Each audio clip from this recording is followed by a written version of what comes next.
ലോക പ്രശസ്ത സമുദ്ര ഗവേഷകനായ സർ വില്യം കെർഡി ഹഡ്സൺ ഒരിക്കൽ അദ്ദേഹത്തിന്റെ ഗവേഷണ നിരീക്ഷണ പഠനങ്ങളുടെ ഭാഗമായി വിശാലമായ ഇന്ത്യൻ മഹാസമുദ്രത്തിന്റെ തീരത്തുകൂടി നടന്നു പോകുമ്പോൾ വിജനമായ ആൾത്തരപ്പെടുന്ന ആ കടൽ തീരത്ത് ഒരു സുന്ദരിയായ യുവതി ചൂണ്ടലിൽ മീനെ പിടിക്കാൻ വേണ്ടി ചൂണ്ടലും സമുദ്രത്തിലേക്ക് വലിച്ചെറിഞ്ഞ് കാത്തിരിക്കാം. എല്ലാവരും ഒടിഞ്ഞ തിരക്കൊടിഞ്ഞ ഈ സമുദ്രതീരത്ത് ചൂണ്ടലുമായി മീൻ പിടിക്കാൻ നിൽക്കുന്ന ആ യുവതിയെ കണ്ട് കൗതുകം തോന്നിയ സർ വില്യം ആ പെൺകുട്ടിയുടെ അടുത്തോട്ട് ചെന്നപ്പോൾ അദ്ദേഹം കണ്ട കാഴ്ച വളരെ ഭീതിതമായൊരു കാഴ്ചയായിരുന്നു.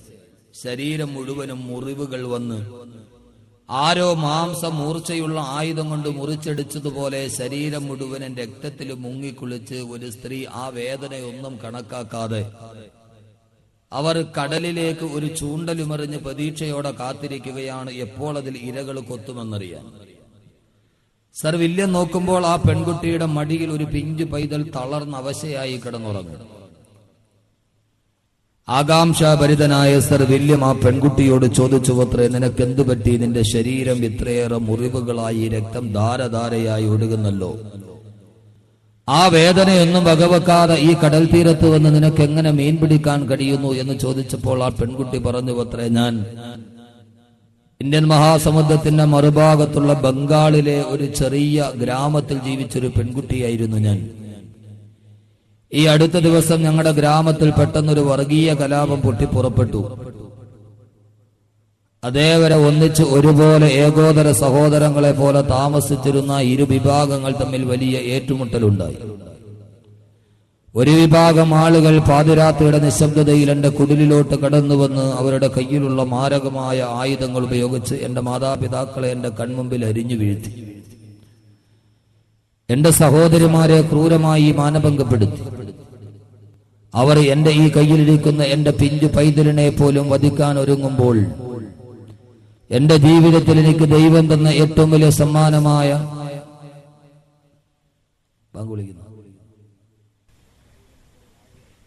ആയില്ലേ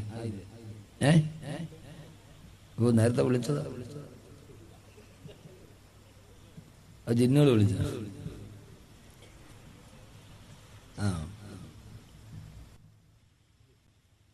എന്റെ ജീവിതത്തിലെ ഞാൻ ഏറ്റവും കൂടുതൽ സ്നേഹിക്കുന്ന എന്റെ ഈ പിഞ്ചു പൈതലിന്റെ ജീവൻ രക്ഷപ്പെടുത്താനുള്ള വ്യഗ്രതയോടെ ഞാൻ ഈ കുഞ്ഞിനെയും എടുത്തുകൊണ്ട് എന്റെ കത്തിയരിയുന്ന കുടിൽ നിന്ന് ഓടി അവസാനം ദിശയറിയാതെ ദിക്കറിയാതെ എന്റെ കയ്യിലുണ്ടായിരുന്ന ഭക്ഷണമെല്ലാം തീർന്നു, വെള്ളവും തീർന്നു. ദിശയറിയാതെ ദിക്കറിയാതെ ഞാൻ ഓടി എത്തിയത് ഇന്ത്യൻ മഹാസമുദ്രത്തിന്റെ ഈ തീരത്താണ്.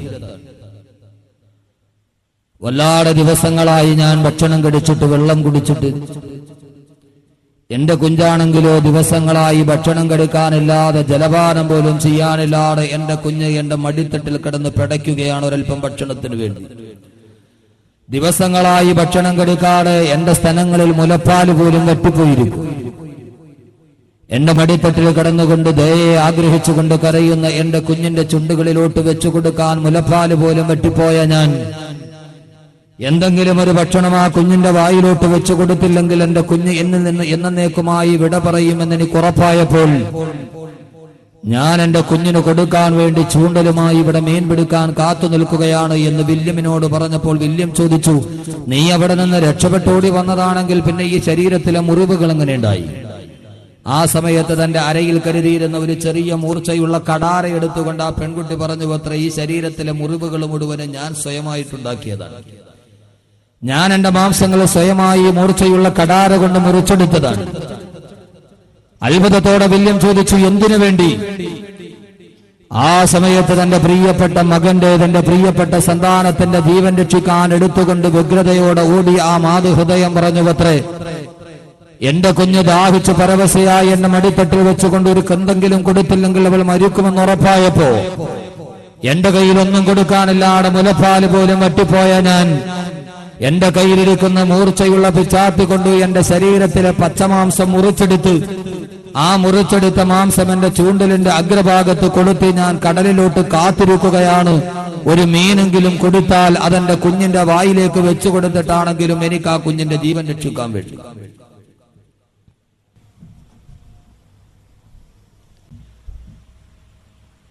തീർന്നല്ലേ വാങ്ങൽ?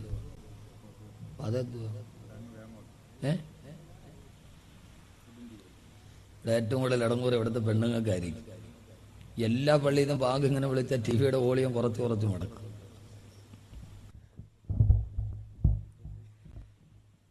സർ വില്യമിനോട് ആ പെൺകുട്ടി പറഞ്ഞു അത്രേ, എന്റെ ശരീരത്തിലെ പച്ചമാംസം മൂർച്ചയുള്ള കത്തി കൊണ്ട് മുറിച്ചെടുത്ത് ആ മുറിച്ചെടുത്ത മാംസം ചൂണ്ടലിന്റെ അഗ്രഭാഗത്ത് കൊളുത്തി മീൻ പിടിച്ച് തന്റെ കുഞ്ഞിന്റെ ജീവൻ രക്ഷിക്കാൻ വേണ്ടി ശ്രമിക്കുന്ന ഒരു മാതാവിന് ആ കുഞ്ഞിനോടുള്ള സ്നേഹം എത്രത്തോളം വലുതായിരിക്കും? ആ മാതൃഹൃദയത്തിൽ ആ കുഞ്ഞിനെ എത്രത്തോളം സ്നേഹിക്കുന്നുണ്ടാവും? ലോകപ്രശസ്ത നാടകരചയിതാവായ വിക്ടർ യൂഗോയുടെ ഒരു നാടകമുണ്ട്, ദ പുവേഴ്സ്, പാവങ്ങൾ എന്നാണ് ആ നാടകത്തിന്റെ പേര്. ആ നാടകത്തിൽ ഒരു നായികാ കഥാപാത്രമുണ്ട്, കൊസത്ത് എന്നാണ് ആ സുന്ദരിയുടെ പേര്. ആ നാട്ടിലെ എല്ലാവരും കൊസത്തിനെ സ്നേഹിക്കാൻ കാരണം അവളുടെ സുന്ദരമായ കാർക്കൂന്തലും പല്ലുമുട്ടയേക്കാൾ വെളുപ്പുള്ള അവളുടെ ദന്തനിരകളുമാണ്.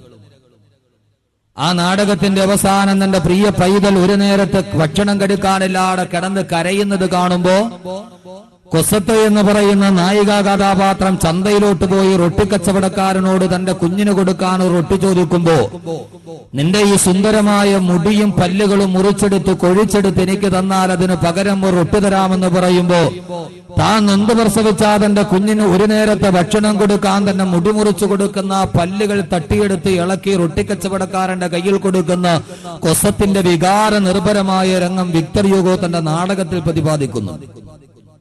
ഞാൻ ആദ്യം പറഞ്ഞത് ഒരു യാഥാർത്ഥ്യം, രണ്ടാമത് ഇപ്പോൾ പറഞ്ഞത് ഒരു റൊമാൻറ്റിക് ഭാവന, ഒരു സങ്കല്പം, ഒരു നാടകത്തിന്റെ സങ്കല്പം. ആദ്യം ഞാൻ പറഞ്ഞത് ഒരു പച്ചയായ മനുഷ്യന്റെ ജീവിതത്തിന്റെ യാഥാർത്ഥ്യം.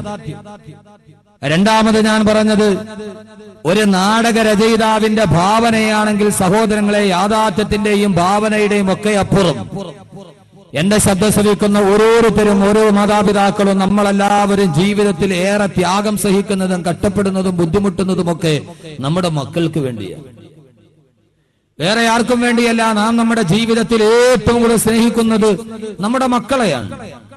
നാം ജീവിതത്തിൽ ഏറ്റവും കൂടുതൽ കഷ്ടപ്പെടുന്നത് നമ്മുടെ മക്കൾക്ക് വേണ്ടിയാണ്.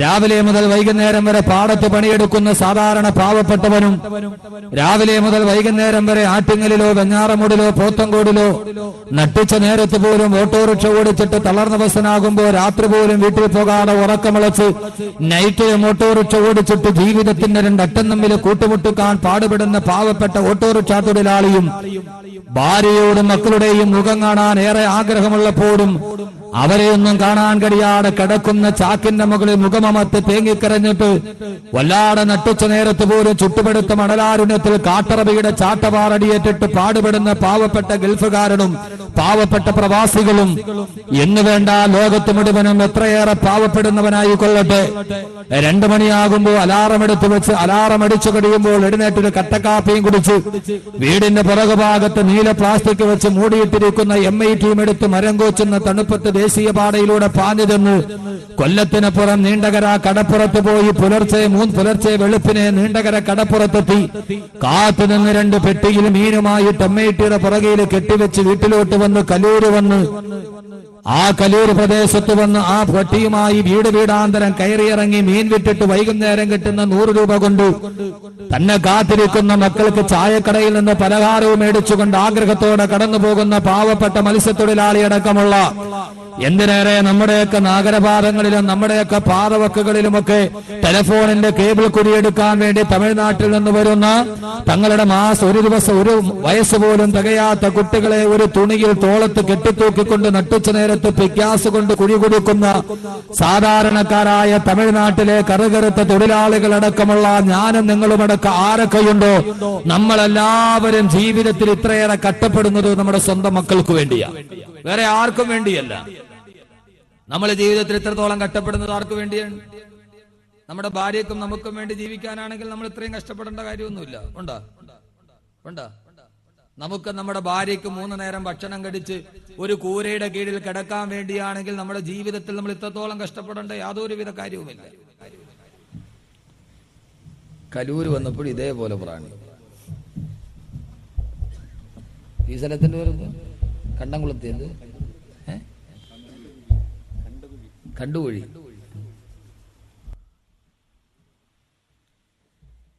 ഏതായാലും നമുക്കെല്ലാവർക്കും ഉറപ്പാണ് നമ്മൾ ഏറ്റവും കൂടുതൽ കഷ്ടപ്പെടുന്നത് നമ്മുടെ മക്കൾക്ക് വേണ്ടിയാണ്. അല്ലാതെ ആർക്കെങ്കിലും പറയാൻ പറ്റും?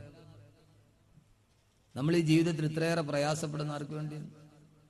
നമ്മൾ നമ്മുടെ ജീവിതത്തിൽ ഏറ്റവും കൂടുതൽ സ്നേഹിക്കുന്ന ആരെയാ? നമ്മുടെ ഭാര്യയാണ്. ആണെന്നല്ലെന്നോ പറയും. അവരവിടെ ഇരിക്കണോണ്ടുള്ള പേടിയാണ്.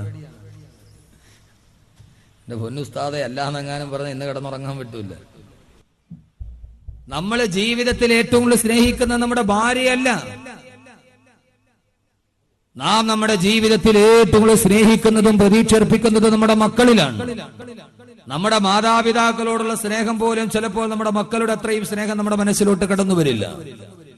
ആരാണെങ്കിലും എത്ര വലിയവനാണെങ്കിലും എത്ര ചെറിയവനാണെങ്കിലും ജീവിതത്തിൽ ഏറ്റവും കൂടുതൽ അവൻ സ്നേഹിക്കുന്നവന്റെ മക്കളെയാണ്.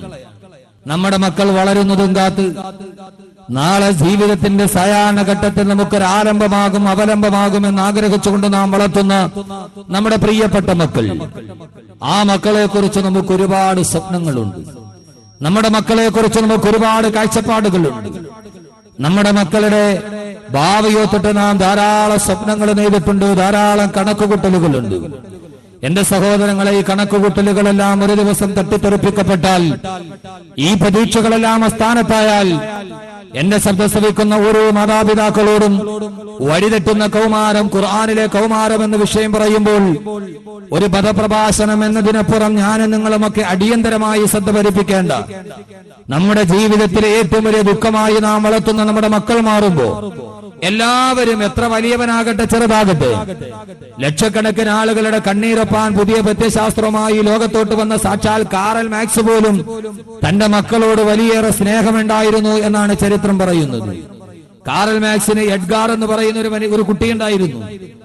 ആ കുട്ടി രക്താർബുദം ബാധിച്ച് രോഗശയ്യയിൽ കിടക്കുമ്പോ തന്റെ പ്രിയപ്പെട്ട കുഞ്ഞ് രോഗം കൊണ്ട്, വേദന കൊണ്ട് കട്ടിലിൽ കിടന്ന് പിടയുന്നത് കാണുമ്പോ കാറൽ മാക്സ് പോലും തന്റെ കൂട്ടുകാരനായ സ്റ്റാലിന് കത്തെഴുതിയത്രേ, സ്റ്റാലിൻ, എനിക്ക് സഹിക്കാൻ കഴിയുന്നില്ല, എന്റെ കുഞ്ഞ് കിടന്നുകൊണ്ട് മരണവേദനയിൽ പിടയുന്നത് കാണുമ്പോൾ എനിക്ക് സഹിക്കാൻ കഴിയുന്നില്ലെന്ന് കത്തെഴുതിയത് ലക്ഷക്കണക്കിന് ആളുകളുടെ കണ്ണീരൊപ്പാൻ ലോകത്തോട്ടൊരു പുതിയ പ്രത്യയശാസ്ത്രമായി കടന്നു വന്ന കാറൽ മാക്സ് പോലും തന്റെ മകന്റെ വേദനയ്ക്ക് മുമ്പിൽ നിസ്സഹായനായി നിലവിളിക്കേണ്ടി വന്നിരുന്നു എങ്കിൽ, എന്റെ പ്രിയപ്പെട്ട സഹോദരങ്ങളെ, ലോകത്തിൽ ആദരവായ പ്രവാചകൻ നബി മുഹമ്മദ് മുസ്തഫ, അള്ളാഹുവിന്റെ പ്രവാചകൻ സല്ലല്ലാഹു അലൈഹി വസല്ലം പോലും ഈ ഭൗതികമായ ജീവിതത്തിനോടൊരാഗ്രഹമില്ലായിരുന്ന, ആശയില്ലായിരുന്ന, ഭൗതിക വിരക്തിയുടെ ഏറ്റവും വലിയ മകുടോദാഹരണമായിരുന്ന അള്ളാഹുവിന്റെ പ്രവാചകൻ നബി മുഹമ്മദ് മുസ്തഫ സല്ലല്ലാഹു അലൈഹി വസല്ലമ, അള്ളാഹുവിന്റെ പ്രവാചകനൊരു മകനുണ്ടായിരുന്നവത്രേ. ആ പ്രവാചകന്റെ മകൻ 2ാമത്തെ വയസ്സിൽ മരണപ്പെട്ടു പോകുമ്പോ പ്രിയപ്പെട്ട മകന്റെ മൃതദേഹം അള്ളാഹുവിന്റെ പ്രവാചകന്റെ മുമ്പിൽ കിടക്കുകയാണ്. ഉമ്മ മാരിയത്തുൽ കിബ്തിയ വിരിയുടെ പുറകിൽ നിന്നുകൊണ്ട് വല്ലാതെ തേങ്ങിക്കരയുകയാണ്. ഉമ്മ മാരിയത്തുൽ കിബ്തിയ വിരിയുടെ പുറകിൽ കിടന്ന് തേങ്ങിക്കരയുമ്പോ അള്ളാഹുവിന്റെ പ്രവാചകൻ പോലും പറഞ്ഞു പോയി അത്രേ, ഇന്നാ ബിമൗതിക യാ ഇബ്രാഹീം ലമഹ്സൂനൂൻ. പൊന്നുമോനെ ഇബ്രാഹീമേ, പൊന്നുമോനെ ഇബ്രാഹീമേ, ഇന്നാ ബിമൗതിക യാ ഇബ്രാഹീം ലമഹ്സൂനൂൻ. പൊന്നുമോനെ ഇബ്രാഹീമേ, നിന്റെ നിര്യാണത്തിൽ ഞാൻ അതീവ ദുഃഖിതനാണെന്ന് അള്ളാഹുവിന്റെ പ്രവാചകൻ പോലും പറഞ്ഞു പോയെങ്കിൽ, പ്രവാചകനൊരു മകളുണ്ടായിരുന്നുവത്രേ, സൈനബ റളിയല്ലാഹു തആല അൻഹ. തന്റെ പ്രിയപ്പെട്ട മകളെ കൊണ്ടുപോയി കബറടക്കിയിട്ട് ആ കബറിന്റെ ചാരത്ത് നിന്നുകൊണ്ട് അല്ലാഹുവിന്റെ റസൂൽ ദുആ ചെയ്തു പോയി അത്രേ. പ്രവാചകന്റെ കണ്ണുകൾ സജലങ്ങളായി, കണ്ണുനീർത്തുള്ളികൾ കൺകോളിൽ ഒരുമിച്ച് കൂടുമ്പോ അല്ലാഹുവിന്റെ റസൂൽ ഒരു പ്രിയപ്പെട്ട പിതാവിനെ പോലെ തേങ്ങി കബറിന്റെ ചാരത്ത് നിന്നുകൊണ്ട് റസൂലുള്ള പറഞ്ഞു പോയി അത്രേ, അല്ലാഹുവേ, അല്ലാഹുവേ, എന്റെ പൊന്നുമോള് സൈനബ് അവള് പാവമാണല്ലാ, അല്ലാഹുവേ, എന്റെ പൊന്നുമോള് സൈനബ് അവള് സാധുവാണ് തമ്പുരാനെ, എന്റെ സൈനബിനെ നീ ഖബറിൽ ശിക്ഷിക്കരുതേ എന്ന് ാരത്ത് നിന്ന് സ്നേഹവാത്സല്യ നിധിയായ ഒരു പിതാവിനെ പോലെ തേങ്ങിക്കരഞ്ഞതാരെന്നറിയുമോ? ഇരുലോകത്തിനും നായകനായി വന്ന നബിയുൽ ഹറമൈൻ സയ്യിദുൽ കൗനൈൻ വസീലത്തുനാ ഫിദ്ദാറൈൻ നബി മുഹമ്മദുർ റസൂലുള്ളാഹ്. അല്ലാഹുവിന്റെ റസൂൽ പോലും വിരുമ്പി കരഞ്ഞു പോയത്രേ പുത്ര സ്നേഹത്താൽ. റസൂലുള്ളാഹിയും കരഞ്ഞു. ആരാണെങ്കിലും, എത്ര വലിയവനാണെങ്കിലും എത്ര ചെറിയവനാണെങ്കിലും, നമ്മളൊക്കെ നമ്മുടെ മക്കളെ വളർത്തുമ്പോൾ നമുക്കൊരു കാഴ്ചപ്പാടുണ്ട്, നമുക്കൊരു സ്വപ്നമുണ്ട്. നമ്മുടെ മക്കളെ കുറിച്ച് നമ്മുടെ മനസ്സിലൊരു വല്ലാത്ത പ്രതീക്ഷയുണ്ട്. അള്ളാഹു ആ പ്രതീക്ഷകളൊക്കെ ഹലാലായത് അള്ളാഹു നിറവേറ്റി തരുമാറാകട്ടെ. പക്ഷേ നാം വളർത്തിക്കൊണ്ടുവരുന്ന നമ്മുടെ മക്കൾ, ആ മക്കൾ ഒരു ദിവസം നമ്മുടെ ജീവിതത്തിൽ ഒരു പ്രശ്നമായി വന്നാലോ? അള്ളാഹു നമ്മളെ കാത്തുരക്ഷിക്കട്ടെ, അള്ളാഹു നമ്മളെ കാത്തുരക്ഷിക്കട്ടെ. ആമീൻ. എന്താ ബലക്കുറവ്? എല്ലാ മക്കളും നല്ല മക്കളാണ് അവിടെ. ആമീൻ. ഒരു ബലമില്ലല്ലോ. അള്ളാഹു സുബ്ഹാനഹു വ തആല നമ്മുടെ മക്കളെ സാലിഹീങ്ങളും സൽസ്വഭാവികളുമാക്കി തീർക്കുന്നത്. എന്റെ പ്രിയപ്പെട്ട സഹോദരങ്ങളെ, നാം ഇത്രയേറെ സ്നേഹിക്കുന്ന നമ്മുടെ മക്കൾ നമ്മുടെ കണ്ണിലെ കൃഷ്ണമണിയേക്കാളേറെ. കണ്ണ് പിടിതു കൊടുത്താലും, പണ്ട് ഞാൻ പറഞ്ഞിട്ടുണ്ട്, സ്കൂളിലൊക്കെ പഠിക്കുമ്പോൾ ഒരു കവിതയുണ്ട്, എന്റെ ഭൂതം. നമ്മൾ മലയാള ക്ലാസ്സിലൊക്കെ പഠിക്കുമ്പോൾ പണ്ടൊക്കെ സ്കൂളിൽ ഒരു കവിതയുണ്ടായിരുന്നു, എന്റെ ഭൂതം, അല്ലേ? ഇപ്പൊ ഇല്ലേ? ഞാനൊക്കെ സ്കൂളിൽ പഠിക്കുമ്പോൾ ഒരു കവിതയുണ്ട്, എന്റെ ഭൂതം. അതിന്റെ ഇതിവൃത്തം മറ്റൊന്നുമല്ല, ഒരു മാതാവിന്റെ കുട്ടിയെ ഭൂതം തട്ടിക്കൊണ്ടുപോയി. അങ്ങനെ തന്റെ കുഞ്ഞിനെ അന്വേഷിച്ച് നടന്ന മാതാവ് അവസാനം ഭൂതത്തിന്റെ കയ്യിൽ, വലിയ മാരകമായ വലിയൊരു ഭൂതത്തിന്റെ കയ്യിൽ തന്റെ കുഞ്ഞിരിക്കുന്നു. ഭൂതം ആ കുഞ്ഞിനെ തിന്നാൻ പോകും. അപ്പൊ ആ ഭൂതത്തിനോട് മാതാവ് പറഞ്ഞു, എന്റെ കുഞ്ഞിനെ എനിക്ക് തിരിച്ചു തരണം, ഞാൻ അതിന് പകരം എന്തു വേണമെങ്കിലും തരാം. അപ്പോ ഭൂതം പറഞ്ഞത്, നിന്റെ 2 കണ്ണുകൾ എനിക്ക് തന്നാൽ അതിന് പകരം നിന്റെ കുഞ്ഞിനെ ഞാൻ തരാം. അരിയും മണികളും കിഴികെട്ടി തന്നിടാം, ഓമന കുട്ടനെ ഞാൻ എടുക്കും. എൻമണി നോക്കാതെ നിൻമിഴി നോക്കാതെ അമ്മതൻ കണ്ണുകൾ ചൂഴ്ന്നെടുത്തു. പുലരിച്ചന്താമര പോലവേ ഭൂതത്തിൻ തിരുമുമ്പിൽ അർപ്പിച്ചു തൊഴുതുരച്ചു. ഇതിലും വലിയതാണെന്റെ പൊന്നോമന, അതിനെ തരീകന്റെ ഭൂതമേ നീ. ഇതിലും വലിയതാണ് എന്റെ പൊന്നോമന, അതിനെ തരീകന്റെ ഭൂതമേ നീ. എന്റെ ഈ കണ്ണിന്റെ കൃഷ്ണമണികളെക്കാളേറെ എനിക്ക് വലുത് എന്റെ ഈ പൊന്നോമന കുട്ടനാണ്. അതുകൊണ്ട് എന്റെ കണ്ണ് 2 ചൂട്ടെടുത്തിട്ടും മകനെ വാങ്ങിച്ച ഒരു ഉമ്മയുടെ കഥ മലയാള കവിതയിൽ നമ്മൾ പഠിച്ചിട്ടുണ്ട് പണ്ട്. പക്ഷേ നമ്മൾ ഇപ്പൊ പഠിക്കുന്ന ഉമ്മയുടെ കഥ അതല്ല. മലയാള കവിതയിൽ നമ്മൾ പഠിച്ചത് സ്വന്തം കണ്ണിലെ കൃഷ്ണമണി കുടിച്ചെടുത്തിട്ട് അത് കൊടുത്തിട്ട് മകനെ വാങ്ങിച്ചു കൊണ്ടുപോയ ഉമ്മയുടെ കഥയാണ്. പക്ഷേ നിങ്ങൾക്ക് കുറച്ചുകൂടി വ്യക്തമായിട്ടറിയാം, നമ്മൾ കഴിഞ്ഞ ആഴ്ച കേട്ട ആ ഉമ്മയുടെ കഥയല്ല. വിദേശത്ത് നിൽക്കുന്ന പാവപ്പെട്ട ഭർത്താവിനെ വഞ്ചിച്ച് ഹർഷകുമാർ എന്ന് പറയുന്ന ചെറുപ്പക്കാരന്റെ കൂടെ രാസലീലകളാടി അതിന് തടസ്സമായി നിന്ന ജസ്ന എന്ന് പറയുന്ന 13 വയസ്സുള്ള പൊന്നുമോളെ കൊല്ലാൻ കൂട്ടുനിന്ന റജുല എന്ന് പറയുന്ന കണ്ണില് ചോരയില്ലാത്ത മാതാവിന്റെ കഥ കേട്ടിട്ട് മനസ്സ് വല്ലാതെ തിടമ്പുപോയി മലയാളികളുടെ. കേട്ടിട്ടുണ്ടാവൂലോ നിങ്ങള്? ഇല്ലേ? അതും ഒരു മാതാവാണ്, അതും ഒരു ഉമ്മയാണ്. എന്തുകൊണ്ട് ഇതൊക്കെ ആവർത്തിക്കപ്പെടുന്നു എന്ന ദുരന്തങ്ങളിലേക്ക് നാം കണ്ണോടിക്കേണ്ടതുണ്ട്. അതുകൊണ്ടാണ് വഴിതെറ്റുന്ന കൗമാരം, ഖുർആനിലെ കൗമാരം എന്ന വിഷയം നാം തെരഞ്ഞെടുത്തത്. എന്റെ പ്രിയപ്പെട്ട സഹോദരങ്ങളെ, ഇന്ന് നാം വളർത്തിക്കൊണ്ടുവരുന്ന നമ്മുടെ മക്കൾ ജീവിതത്തിന്റെ അഭിമാനമായി, ആശയായി, നാളെ രോഗം ബാധിച്ചുകൊണ്ട് കട്ടിലിൽ കിടക്കുമ്പോൾ ഒരു നേരത്തെ വെള്ളമെങ്കിലും നമുക്ക് നൽകുമെന്നുള്ള ആശയോടെ, പ്രത്യാശയോടെ നാം വളർത്തിക്കൊണ്ടുവരുന്ന നമ്മുടെ മക്കൾ, ആ മക്കളെ സമത്തോളം ഒരു ശോഭനമായ ഭാവി നമുക്ക് മുൻകൂട്ടി കാണാൻ കഴിയുന്നില്ല. നമ്മുടെ മക്കൾ വളർന്നു വരുന്ന സാഹചര്യങ്ങൾ, നമ്മുടെ മക്കളെ കുറിച്ച് നാം കേൾക്കുന്ന വാർത്തകൾ, നാം ആരും ഇതേവരെ കേൾക്കാത്ത, പണ്ടൊക്കെ 20 25 വയസ്സാകുമ്പോഴാണ് മദ്യമൊന്ന് രുചിച്ചു നോക്കുന്നതെങ്കിൽ കേരളത്തിന്റെ ഏറ്റവും പുതിയ കണക്കനുസരിച്ച് 13ാമത്തെ വയസ്സിൽ കേരളം മദ്യപിക്കുന്നു എന്ന വാർത്തയുടെ നടുവിലാണ് നാം നിൽക്കുന്നത്.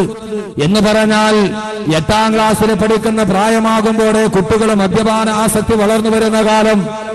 കേരളത്തിലെ പ്രശസ്തമായ വനിതാ മാസിക നടത്തിയ സർവേയിൽ 6ാം ക്ലാസ്സിൽ പഠിക്കാൻ പോകുന്ന കുട്ടിയുടെ വാട്ടർ ബോട്ടിലിന്റെ ഉള്ളിൽ കുടിക്കാനുള്ള വെള്ളമല്ല, അവന് നിലതെറ്റാനുള്ള മദ്യവുമായി വാട്ടർ ബോട്ടിലിൽ മദ്യവുമായി 6ാം ക്ലാസ്സിലോട്ട് കടന്നു പോകുന്ന കുട്ടികളുടെ കഥകൾ മാസികകളും പ്രസിദ്ധീകരണങ്ങളും നമ്മുടെ മുമ്പിൽ വരച്ചു തരുമ്പോ ലോകത്തുള്ള മാതാപിതാക്കളുടെ കണ്ണുനീരിലൂടെ കടം തല്ലിയാത്തൊടുക്കുന്ന കണ്ണുനീരുകൾക്ക് യാതൊരുവിധ തോതുമില്ല.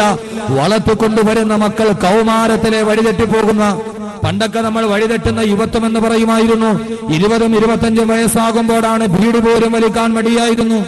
പണ്ട് ആർക്കെങ്കിലും നമ്മളൊക്കെ വളർന്നു വരുന്ന കാലം മാതാപിതാക്കളുടെ മുമ്പിൽ പെണ്ണ് കെട്ടിയിട്ട് 2 മക്കളാണെങ്കിലും വാപ്പയുടെ മുമ്പിൽ വെച്ചിട്ട് ബീഡി വലിക്കാൻ മക്കൾ തയ്യാറാകില്ല. മക്കൾ മാറി എവിടെയെങ്കിലും പോയിട്ടാണ് ബീഡി വലിക്കുന്നത്, ഇല്ലേ? ആണ്. നമ്മളൊക്കെ ഇന്നും വാപ്പയുടെ മുമ്പിൽ വെച്ചിട്ട് ബീഡി വലിക്കാൻ പറ്റുമോ? ഇത് 10 വയസ്സാകുമ്പോ തന്നെ അവൻ ബീഡി വലിച്ചിട്ട് പുക ഊതന വാപ്പാടെ മുഖത്തോട്ട്. എന്റെ പ്രിയപ്പെട്ട സഹോദരങ്ങളെ, വളരെയേറെ കാഴ്ചകളുടെയും കണക്കുകളുടെയും നടുവിൽ ഈ കൗമാരം ഇങ്ങനെ പോയാൽ എവിടെ എത്തി നിൽക്കുമെന്ന് നമുക്കറിയില്ല.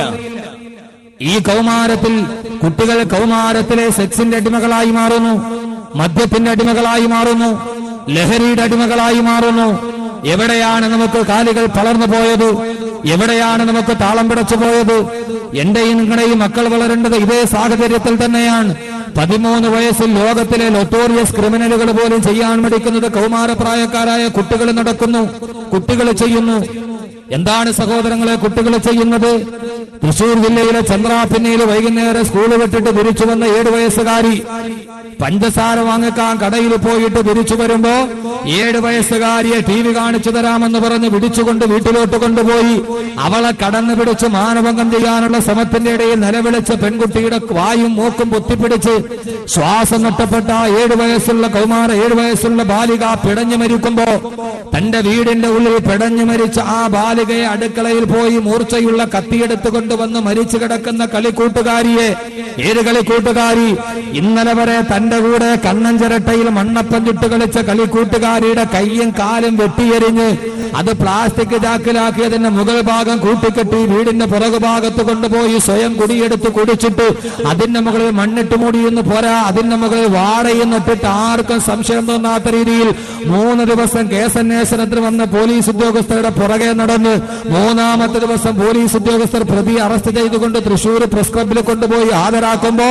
സാംസ്കാരിക കേരളം ലജ്ജിച്ച് തലതാഴ്ത്തിപ്പോയി. പ്രതിയാരാണ്? 13 വയസ്സുള്ള മുഹമ്മദ് കോയ. ഈ ദൂരമായ കൃത്യം ചെയ്തതാരാ? നാട്ടിലെ നൊട്ടോറിയസ് ക്രിമിനൽ അല്ല, അവിടുത്തെ വാടക ഗുണ്ടകളല്ല, കൊട്ടേഷൻ സംഘങ്ങളല്ല. 7 വയസ്സുള്ള പെൺകുട്ടിയെ മാനഭംഗം ചെയ്യാൻ കടന്നു പിടിച്ചിട്ട് വലിച്ചെറിഞ്ഞ് കൊന്നുകളഞ്ഞത് 13 വയസ്സ് പോലുമില്ലാത്ത ഒരു കുട്ടിയാണ്. കേസന്വേഷിച്ച DIGP സന്ധ്യ അന്ന് പത്രലേഖകർ ചോദിച്ചു, 13 വയസ്സുള്ള ഒരു കുട്ടി ഇങ്ങനെയൊക്കെ ചെയ്യാൻ കഴിയുമോ? അവര് പറഞ്ഞ വാക്ക്, ഈ കുട്ടി ജനിച്ചു വളർന്ന സാഹചര്യമാണ് ഇവനെ ഏറ്റവും വലിയ ക്രിമിനലാക്കി മാറ്റിയത്.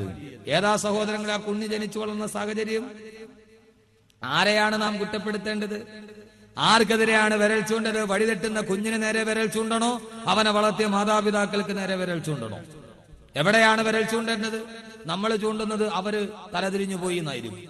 അവൻ ജനിച്ചു വളർന്ന സാഹചര്യം, അവന്റെ പിതാവ് സ്ഥിരം മദ്യപാനി, അവന്റെ മാതാവോ ആ നാട്ടിലെ ഏറ്റവും അറിയപ്പെട്ട പബ്ലിക് പ്രോസിക്യൂട്ടർ. ഇത് രണ്ടും കണ്ടു വളർന്ന കുട്ടി ആ നാട്ടിലെ ഏറ്റവും വലിയ ക്രിമിനലായി മാറി. ആരെയാണ് പടിചാരേണ്ടത്? ആരെയാണ് പടിചാരേണ്ടത്? അകലെയൊന്നും പോകണ്ട. ആറ്റിങ്ങൽ നഗരത്തിലെ 7, 8, 9, 10 ക്ലാസ്സിൽ പഠിക്കുന്ന കുട്ടികളുടെ രക്ഷകർത്താക്കളുടെ പരാതി പ്രകാരം പ്രധാന അധ്യാപകർ ആറ്റിങ്ങൽ നഗരത്തിലെ ഏറ്റവും പ്രധാനമായ എയ്ഡഡ് സ്കൂൾ പോയി റെയ്ഡ് ചെയ്തു നോക്കിയപ്പോൾ പഠിക്കാൻ വേണ്ടി വന്ന കുട്ടികളുടെ 13, 14, 15 വയസ്സുള്ള കുട്ടികളുടെ സ്കൂൾ ബാഗിൽ നിന്ന് കിട്ടിയത് കണക്ക് പുസ്തകമല്ല, സയൻസിന്റെ പുസ്തകമല്ല, രസതന്ത്രത്തിന്റെ ഫോർമുലയല്ല, രാസലീലകളുടെ ഫോർമുലകൾ അടങ്ങുന്ന 70ഓളം നീലചിത്രങ്ങളുടെ സീഡികളാണ് ആറ്റിങ്ങൽ നഗരത്തിലെ പ്രശസ്തമായ 7ാം ക്ലാസ്സിൽ പഠിക്കുന്ന കുട്ടികളുടെ ബാഗിൽ നിന്ന് തെരഞ്ഞെടുത്തതെങ്കിൽ കൊല്ലം നഗരത്തിലെ പ്രധാനപ്പെട്ട സ്കൂളിലെ 8ാം ക്ലാസ്സിലെ വിദ്യാർത്ഥി കൊല്ലം ജില്ലാ കളക്ടർക്ക് കത്തെഴുതി, സാർ അടിയന്തരമായിട്ട് എന്റെ സ്കൂളിൽ ഇടപെടണം. എന്റെ കൂടെ പഠിക്കുന്ന കുട്ടികൾ 10 മിനിറ്റ് ഇന്റർവെല്ലിന് വേണ്ടി വെളിയിൽ പോയിട്ട് അവർ തിരിച്ചു വരുമ്പോ ബോധം നഷ്ടപ്പെട്ട് ലഹരി മരുന്നിന്റെ അടിമകളായിട്ടാണ് എന്റെ കൂട്ടുകാർ കയറി വരുന്നത്. എന്റെ കൂട്ടുകാർക്ക് ലഹരി മരുന്നുകൾ വിതരണം ചെയ്യുന്ന ലോബി സ്കൂളിന്റെ വളപ്പിന്റെ ഉള്ളിൽ മുഴുവനും പ്രവർത്തിക്കുകയാണ്. അധ്യാപകർ അതിന് കൂട്ടുനിൽക്കുന്നു എന്ന് എഴുതേണ്ടി വന്നത് കൊല്ലം നഗരത്തിലെ 7ാം ക്ലാസ്സിൽ പഠിക്കുന്ന കുട്ടി ജില്ലാ കളക്ടർക്ക് കത്തെടുക്കേണ്ട അവസ്ഥയിൽ നമ്മുടെ കൗമാരം വഴിതെറ്റിപ്പോയിരിക്കുന്നു. ആലപ്പുഴ ജില്ലയിലെ അമ്പലപ്പുഴയിൽ +1 വിദ്യാർത്ഥികളായ 3 വിദ്യാർത്ഥികൾ ക്ലാസ് മുറിയിൽ ആത്മഹത്യ ചെയ്തു. 6 മാസം തികഞ്ഞില്ലല്ലോ. ആരാണ് ആത്മഹത്യ ചെയ്തത്? +1 പഠിക്കുന്ന 3 വിദ്യാർത്ഥികൾ ആത്മഹത്യ ചെയ്തു. ആലപ്പുഴ ജില്ലയിലെ അമ്പലപ്പുഴയിൽ ക്രൈംബ്രാഞ്ച് കേസേറ്റെടുത്ത് കഴിഞ്ഞ് അന്വേഷണം ചെല്ലുമ്പോൾ അന്വേഷണത്തിന്റെ വിരൽ ചൂണ്ടുന്നത് എവിടേക്കാണ്? കൂടെ പഠിക്കുന്ന ആൺകുട്ടികൾ 3 ആൺകുട്ടികളെ അറസ്റ്റ് ചെയ്തു. 16 വയസ്സ് പോലും എത്താത്ത ആൺകുട്ടികളെ. കാരണമെന്താ? 8ാം ക്ലാസ് മുതൽ ഈ 3 പെൺകുട്ടികളും ഈ 3 ആൺകുട്ടികളുമായി പരസ്പര സമ്മതത്തോടെയുള്ള ശാരീരിക ബന്ധമുണ്ട്. അത് അതിരുവിട്ട് നാട്ടിൽ അറിയുന്ന അവസ്ഥയിലേക്ക് എത്തിയപ്പോൾ 3 പെൺകുട്ടികൾ അവർ പഠിക്കാൻ വേണ്ടി പോകുന്ന ബെഞ്ചിൽ തലവെച്ചുകൊണ്ട് ആത്മഹത്യ ചെയ്യേണ്ടി വന്നു. എങ്കിൽ എന്റെ പ്രിയപ്പെട്ട സഹോദരങ്ങളെ, ഞാൻ ഈ പറയുന്ന വാർത്തകൾ ഇതൊക്കെ നടന്നത് സാൻ ഫ്രാൻസിസ്കോയിലല്ല, ഇത് നടന്നത് നാഗസാക്കിയിലല്ല, കൊളംബോയിലല്ല, ന്യൂയോർക്കിലെ കഥയൊന്നുമല്ല ഈ പറയുന്നത്, മിസിസിപ്പിയിലെ കഥയൊന്നുമല്ല. നാം ജീവിച്ചിരിക്കുന്ന കേരളത്തിന്റെ നടുമുറ്റത്ത് നടക്കുന്ന കഥകളാണ് ഈ പറയുന്നത്. എന്റെ പ്രിയപ്പെട്ട സഹോദരങ്ങളെ, ഞാൻ താമസിക്കുന്ന അഞ്ചലിനടുത്ത് ഏറത്ത് 3 പെൺകുട്ടികൾ ചുരിദാറിന്റെ ഷാളിൽ 110 kV ലൈനിൽ ആത്മഹത്യ ചെയ്തു. കാടിന്റെ നടുവിൽ പാവപ്പെട്ട കൂലിപ്പണിക്കാരനായ പിതാവ് നടത്തിയ 3 പെൺകുട്ടികൾ, 10ാം ക്ലാസ്സിൽ പഠിക്കുന്ന കുട്ടികൾ, 3 സഹോദരിമാർ, ജ്യേഷ്ഠ സഹോദരിമാർ 110 kV ലൈനിൽ കഴുത്തിൽ കിടന്ന ചുരിദാറിന്റെ ഷാളിൽ കെട്ടിത്തൂക്കി ആത്മഹത്യ ചെയ്തു. എന്താണ് കാരണം? സ്കൂളിലോട്ട് പോകുന്ന വഴിയിൽ നാട്ടിലെ ഓട്ടോ റിക്ഷക്കാരുമായിട്ടുള്ള അവിഹിതമായ ബന്ധങ്ങൾ. നമ്മുടെ കുട്ടികൾ വഴിതെറ്റുകയാണ്, നമ്മുടെ കൗമാരം വഴിതെറ്റുകയാണ്. ആർക്കും ചിന്തിക്കാൻ കഴിയാത്ത രീതിയിൽ എന്റെയും നിങ്ങളുടെയും മക്കൾ പോലും എത്തി നിൽക്കുന്നത് ഞാൻ ഈ പറയുന്നത് പറയാൻ പോലും പറ്റാത്ത കാര്യങ്ങൾ സാമൂഹികമായ ദുരാചാരത്തിന്റെ അധപതനത്തിന്റെ അധമത്തിലേക്ക് മുഴുവനും കൂപ്പുകുത്തുകയാണ്. മാതാവുമായി ലൈംഗിക ബന്ധത്തിലേർപ്പെടുന്ന മതകന്റെ കാലം, മകനുമായി മകളുമായി പരസ്പര ബന്ധത്തിലേർപ്പെടുന്ന പിതാവിന്റെ കാലം. എന്റെ പ്രിയപ്പെട്ട സഹോദരങ്ങളെ, ഏറ്റവും വലിയ വീടിന്റെ ഉള്ളിൽ പോലും ദൈവികമായ വ്യവസ്ഥിതികളെ പോലും തകിടം മറിച്ചുകൊണ്ട് മാതാപിതാക്കളുടെ ഉള്ളിൽ പോലും മാതാവിന്റെയും പുത്രിയുടെയും പിതാവിന്റെയും പുത്രിയുടെയും മാതാവിന്റെയും പുത്രന്റെയും ഇടയിലുള്ള മാനവികമായ പരിഹാരമായ ബന്ധത്തെ പോലും തകർക്കപ്പെടുന്നു. മാതാപിതാ ഗുരു ദൈവം, മാതാപിതാ ഗുരു ദൈവം. മാതാവ് പിതാവിനെ കാട്ടിത്തരും, പിതാവ് ഗുരുവിനെ കാട്ടിത്തരും, ഗുരു ദൈവത്തെ കാണിച്ചു തരുമെന്നാണ് ഈ ആപ്തവാക്യത്തിന്റെ അർത്ഥം. ഇന്ന് മാതാവ് കാണിച്ചു കൊടുക്കുന്നത് പിതാവിനെയല്ല, പിതാവ് കാണിച്ചു കൊടുക്കുന്നത് ഗുരുവിനെയല്ല, ഗുരു കാണിച്ചു കൊടുക്കുന്നത് ദൈവത്തെയുമല്ല. എല്ലാം ലൈംഗികതയുടെ കെട്ടുപാടുകൾക്കുള്ളിൽ 13 വയസ്സുള്ള വിദ്യാർത്ഥിനികൾ പോലും എറണാകുളത്തെ മഹാരാജാസ് കോളേജിൽ പോലും എത്ര വിദ്യാർത്ഥിനികളാണ്. എന്റെ പ്രിയപ്പെട്ട സഹോദരങ്ങളെ, ഞാനോട് അല്പം കൂടി എന്നേക്കാൾ കൂടുതൽ ദൃശ്യശ്രാവ്യ മാധ്യമങ്ങൾ കാണുന്നവരാണ് നിങ്ങൾ. ഞാനിത് പറഞ്ഞത് ഈ വിഷയത്തിന്റെ സാമൂഹികമായ കാലികമായ പ്രസക്തി നിങ്ങൾ തിരിച്ചറിയേണ്ടതുണ്ട്. നാം ഏറെ സ്നേഹിക്കുന്ന നമ്മുടെ മക്കൾ, ആ കുട്ടികളെ നമുക്ക് വിശ്വസിച്ചുകൊണ്ട് സ്കൂളിലോട്ട് പറഞ്ഞു വിടാൻ പറ്റുമോ? അവരെ വിശ്വസിച്ചുകൊണ്ട് നമുക്ക് പഠന കലാലയങ്ങളിലേക്ക് പറഞ്ഞു വിടാൻ കഴിയുമോ? ഇടുക്കി ജില്ലയിലെ അടിമാലിയിൽ തന്റെ മുമ്പിൽ പഠിക്കാൻ വേണ്ടി വന്ന 31 ബാലികമാരുമായിട്ടാണ് ഗുരുനാഥൻ ലൈംഗികമായ ബന്ധത്തിലേർപ്പെട്ട് ആ ദൃശ്യ കാഴ്ചകൾ ഇന്റർനെറ്റിലേക്ക് പാസ് ചെയ്തു വിട്ടത്. നമ്മുടെ കുട്ടികളെ എവിടെ വിട്ടിട്ടാണ് ധർമ്മം പഠിപ്പിക്കുന്നത്? നമ്മുടെ കുട്ടികളുടെ ഏറ്റവും വലിയ കലാലയം ഏതാണ്? സ്കൂളിൽ പോയിട്ടാണോ അവർ നല്ലത് പഠിക്കേണ്ടത്? മദ്രസയിൽ പോയിട്ടാണോ അവർ നല്ലത് പഠിക്കേണ്ടത്? നമ്മുടെ മക്കൾ വളർന്നു വരുമ്പോൾ ആ മക്കളുടെ ഏറ്റവും നല്ല സ്കൂൾ മുറ്റം നമ്മുടെ വീടിന്റെ മുറ്റമാകണം. ആ കുട്ടികളുടെ ഏറ്റവും വലിയ മദ്രസ നമ്മുടെ വീടിന്റെ ഉള്ളിലെ മദ്രസയാകണം. ആ കുട്ടിയുടെ ഏറ്റവും വലിയ അധ്യാപകൻ സ്വന്തം പിതാവായി മാറണം. ആ കുട്ടിയുടെ ഏറ്റവും നല്ല അധ്യാപിക സ്വന്തം ഉമ്മയായി മാറണം. അത് മാറാത്തിടത്തോളം കാലം ഞാൻ നിങ്ങളും ഭാവിയുടെ പ്രതീക്ഷയായി വളർത്തിക്കൊണ്ടുവരുന്ന നമ്മുടെ മക്കൾ നാളെ നമുക്ക് തീരാ ദുഃഖമാണ് സമ്മാനിക്കുന്നതെങ്കിൽ എന്റെ പ്രിയപ്പെട്ട സഹോദരങ്ങൾ, അള്ളാഹു ഞങ്ങൾ ഏവരെയും അള്ളാഹു കാത്തുരക്ഷിക്കുമാറാകട്ടെ. എന്തുകൊണ്ടാണ് ഈ കുട്ടികൾ ഇങ്ങനെ വഴിതെറ്റി പോകുന്നത്? 13 വയസ്സുള്ള കുട്ടിയുടെ മനസ്സിന്റെ ഉള്ളിൽ എങ്ങനെയാണ് ലൈംഗികതയുടെ ചിന്ത കടന്നു വന്നത്? നാം എല്ലാവരും ഇത്രത്തോളം സ്നേഹിക്കുന്ന നമ്മുടെ മക്കളെ അള്ളാഹു നല്ല വഴിയിലാക്കി തരട്ടെ. അതിന് നാം എന്ത് ചെയ്യണം? അള്ളാഹുവിന്റെ വിശുദ്ധമായ ഖുർആൻ പറയുന്ന വഴിയിലേക്ക് നമുക്ക് കടന്നു പോകാം. അള്ളാഹു മനസ്സിലാക്കാൻ തൗഫീഖ് നൽകട്ടെ.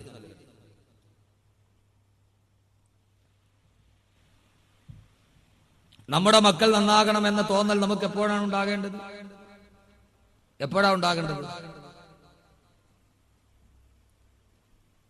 നമ്മുടെ മക്കൾ നല്ലവരായി വളരണം എന്ന ഒരു ചിന്ത ആദ്യം ഞാൻ പറയുന്നു മാതാപിതാക്കളാണ് ഇക്കാര്യത്തിൽ ശ്രദ്ധിക്കുന്നത്. നിങ്ങൾ എന്നെ എന്ത് പറഞ്ഞാലും ശരി, ഞാൻ പറയാനുള്ള പറയും. നമ്മുടെ മക്കൾ നന്നാകാത്തതിന്റെ ഏറ്റവും പ്രധാനപ്പെട്ട 80% മാതാപിതാക്കളാണ്. നമ്മൾ ചെയ്യേണ്ടത് നമ്മൾ ചെയ്യുക. എന്തൊക്കെ നാം ചെയ്യണം, അതാണ് നമ്മുടെ ഇന്നത്തെ വിഷയം. ഖുർആൻ എന്ത് പറയുന്നു നോക്കാം. അല്ലാഹു തൗഫീഖ് നൽകട്ടെ. സഹോദരിമാരൊക്കെ കേട്ടിരിക്കും നന്നായിട്ട്. ഓരോ മാതാപിതാക്കളും കേട്ടിരിക്കും. നമ്മുടെ മക്കളോടുള്ള എല്ലാവർക്കും മക്കളോട് വലിയ സ്നേഹമാണ്. എല്ലാവരും മക്കളെ വളർത്തുന്നത് അവരിലൊരു പ്രതീക്ഷ കണ്ടിട്ടാണ്, അല്ലേ? അങ്ങനെയല്ലേ? അങ്ങനെയാണോ? അല്ലേ? അതെ, മക്കളെ വളർത്തുന്നു, മക്കളോടുള്ള സ്നേഹം. ആദരവായ പ്രവാചകൻ പോലും മകൻ മരിച്ചപ്പോൾ കരഞ്ഞുപോയി എന്നാണ്. മകൻ മരിച്ചപ്പോൾ കരഞ്ഞുപോയി എന്നാണ്. മഹാഭാരതത്തിലെ കൗരവർ എന്ന് പറയുന്ന ഒരു വിഭാഗം ലോകത്തിൽ മക്കളുടെ കാര്യത്തിൽ ഏറ്റവും കൂടുതൽ ദുഃഖിച്ചത് എനിക്ക് തോന്നുന്നു ധൃതരാഷ്ട്രരാണ്. കാരണം സ്വന്തം മക്കൾക്ക് ദൂ ചേർത്ത് പേരിടേണ്ടി വന്ന ചരിത്രത്തിലെ ഏകപിതാവ് ധൃതരാഷ്ട്രരാണ്. ദുര്യോധനൻ, ദുശാസനൻ. ദൂ എന്ന് ചേർത്താൽ തന്നെ ദുർഭാഗ്യത്തിന്റെയും ദുർമാർഗത്തിന്റേതുമാണ്, അല്ലേ? ദൗർഭാഗ്യശാലി, ദുർമാർഗി എന്ന് പറയും പോലെ തനിക്കുണ്ടായ 101 മക്കൾക്കും ദൂ ചേർത്ത് പേരിടേണ്ടി വന്ന ചരിത്രത്തിലെ ഏകപിതാവ് ധൃതരാഷ്ട്രരാണ്. എങ്കിലും ആ പുത്രരോടുള്ള വല്ലാത്ത സ്നേഹമാണ് ധൃതരാഷ്ട്രരെ അന്ധനാക്കി മാറ്റിയത്. നമ്മൾ പറയുന്നത് ധൃതരാഷ്ട്രാലിംഗനം എന്ന് പറയുന്ന മാതിരി തന്റെ മക്കളോടുള്ള അദമ്യമായ സ്നേഹമാണ് സഹോദര മക്കളായ പാണ്ഡവരെ വനവാസത്തിലൂടെ ധൃതരാഷ്ട്രരെ പ്രേരിപ്പിച്ചത്.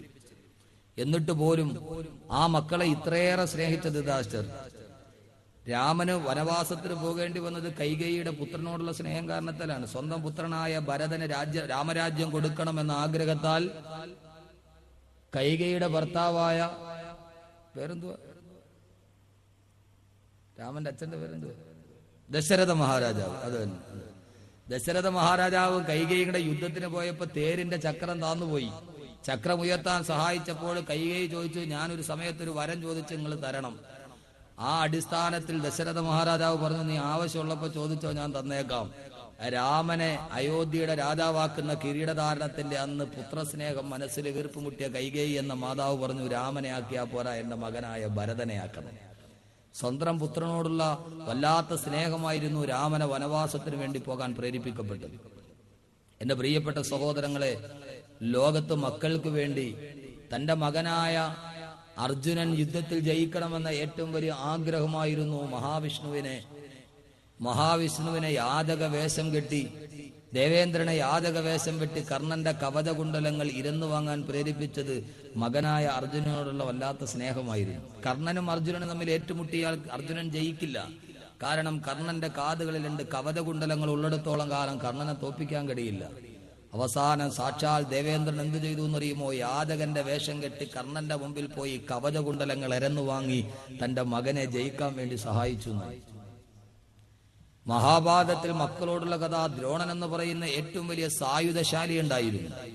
ദ്രോണൻ യുദ്ധം ചെയ്തുകൊണ്ട് നീങ്ങുമ്പോ ദ്രോണരെ തളയ്ക്കാൻ ഒരു മാർഗവും കാണാതെ ദ്രോണർക്കൊരു മകനുണ്ട്, അശ്വത്ഥാമാവ് മരിച്ചു എന്ന് പറഞ്ഞാൽ പുത്രനോടുള്ള സ്നേഹം കാരണത്താൽ ദ്രോണര് തളർന്ന് താഴെയിരിക്കുന്ന ദ്രോണരെ വധിക്കാൻ എളുപ്പമാണ് എന്ന് പറഞ്ഞ അവർ വിളിച്ചു പറഞ്ഞു, അശ്വത്ഥാമാവ്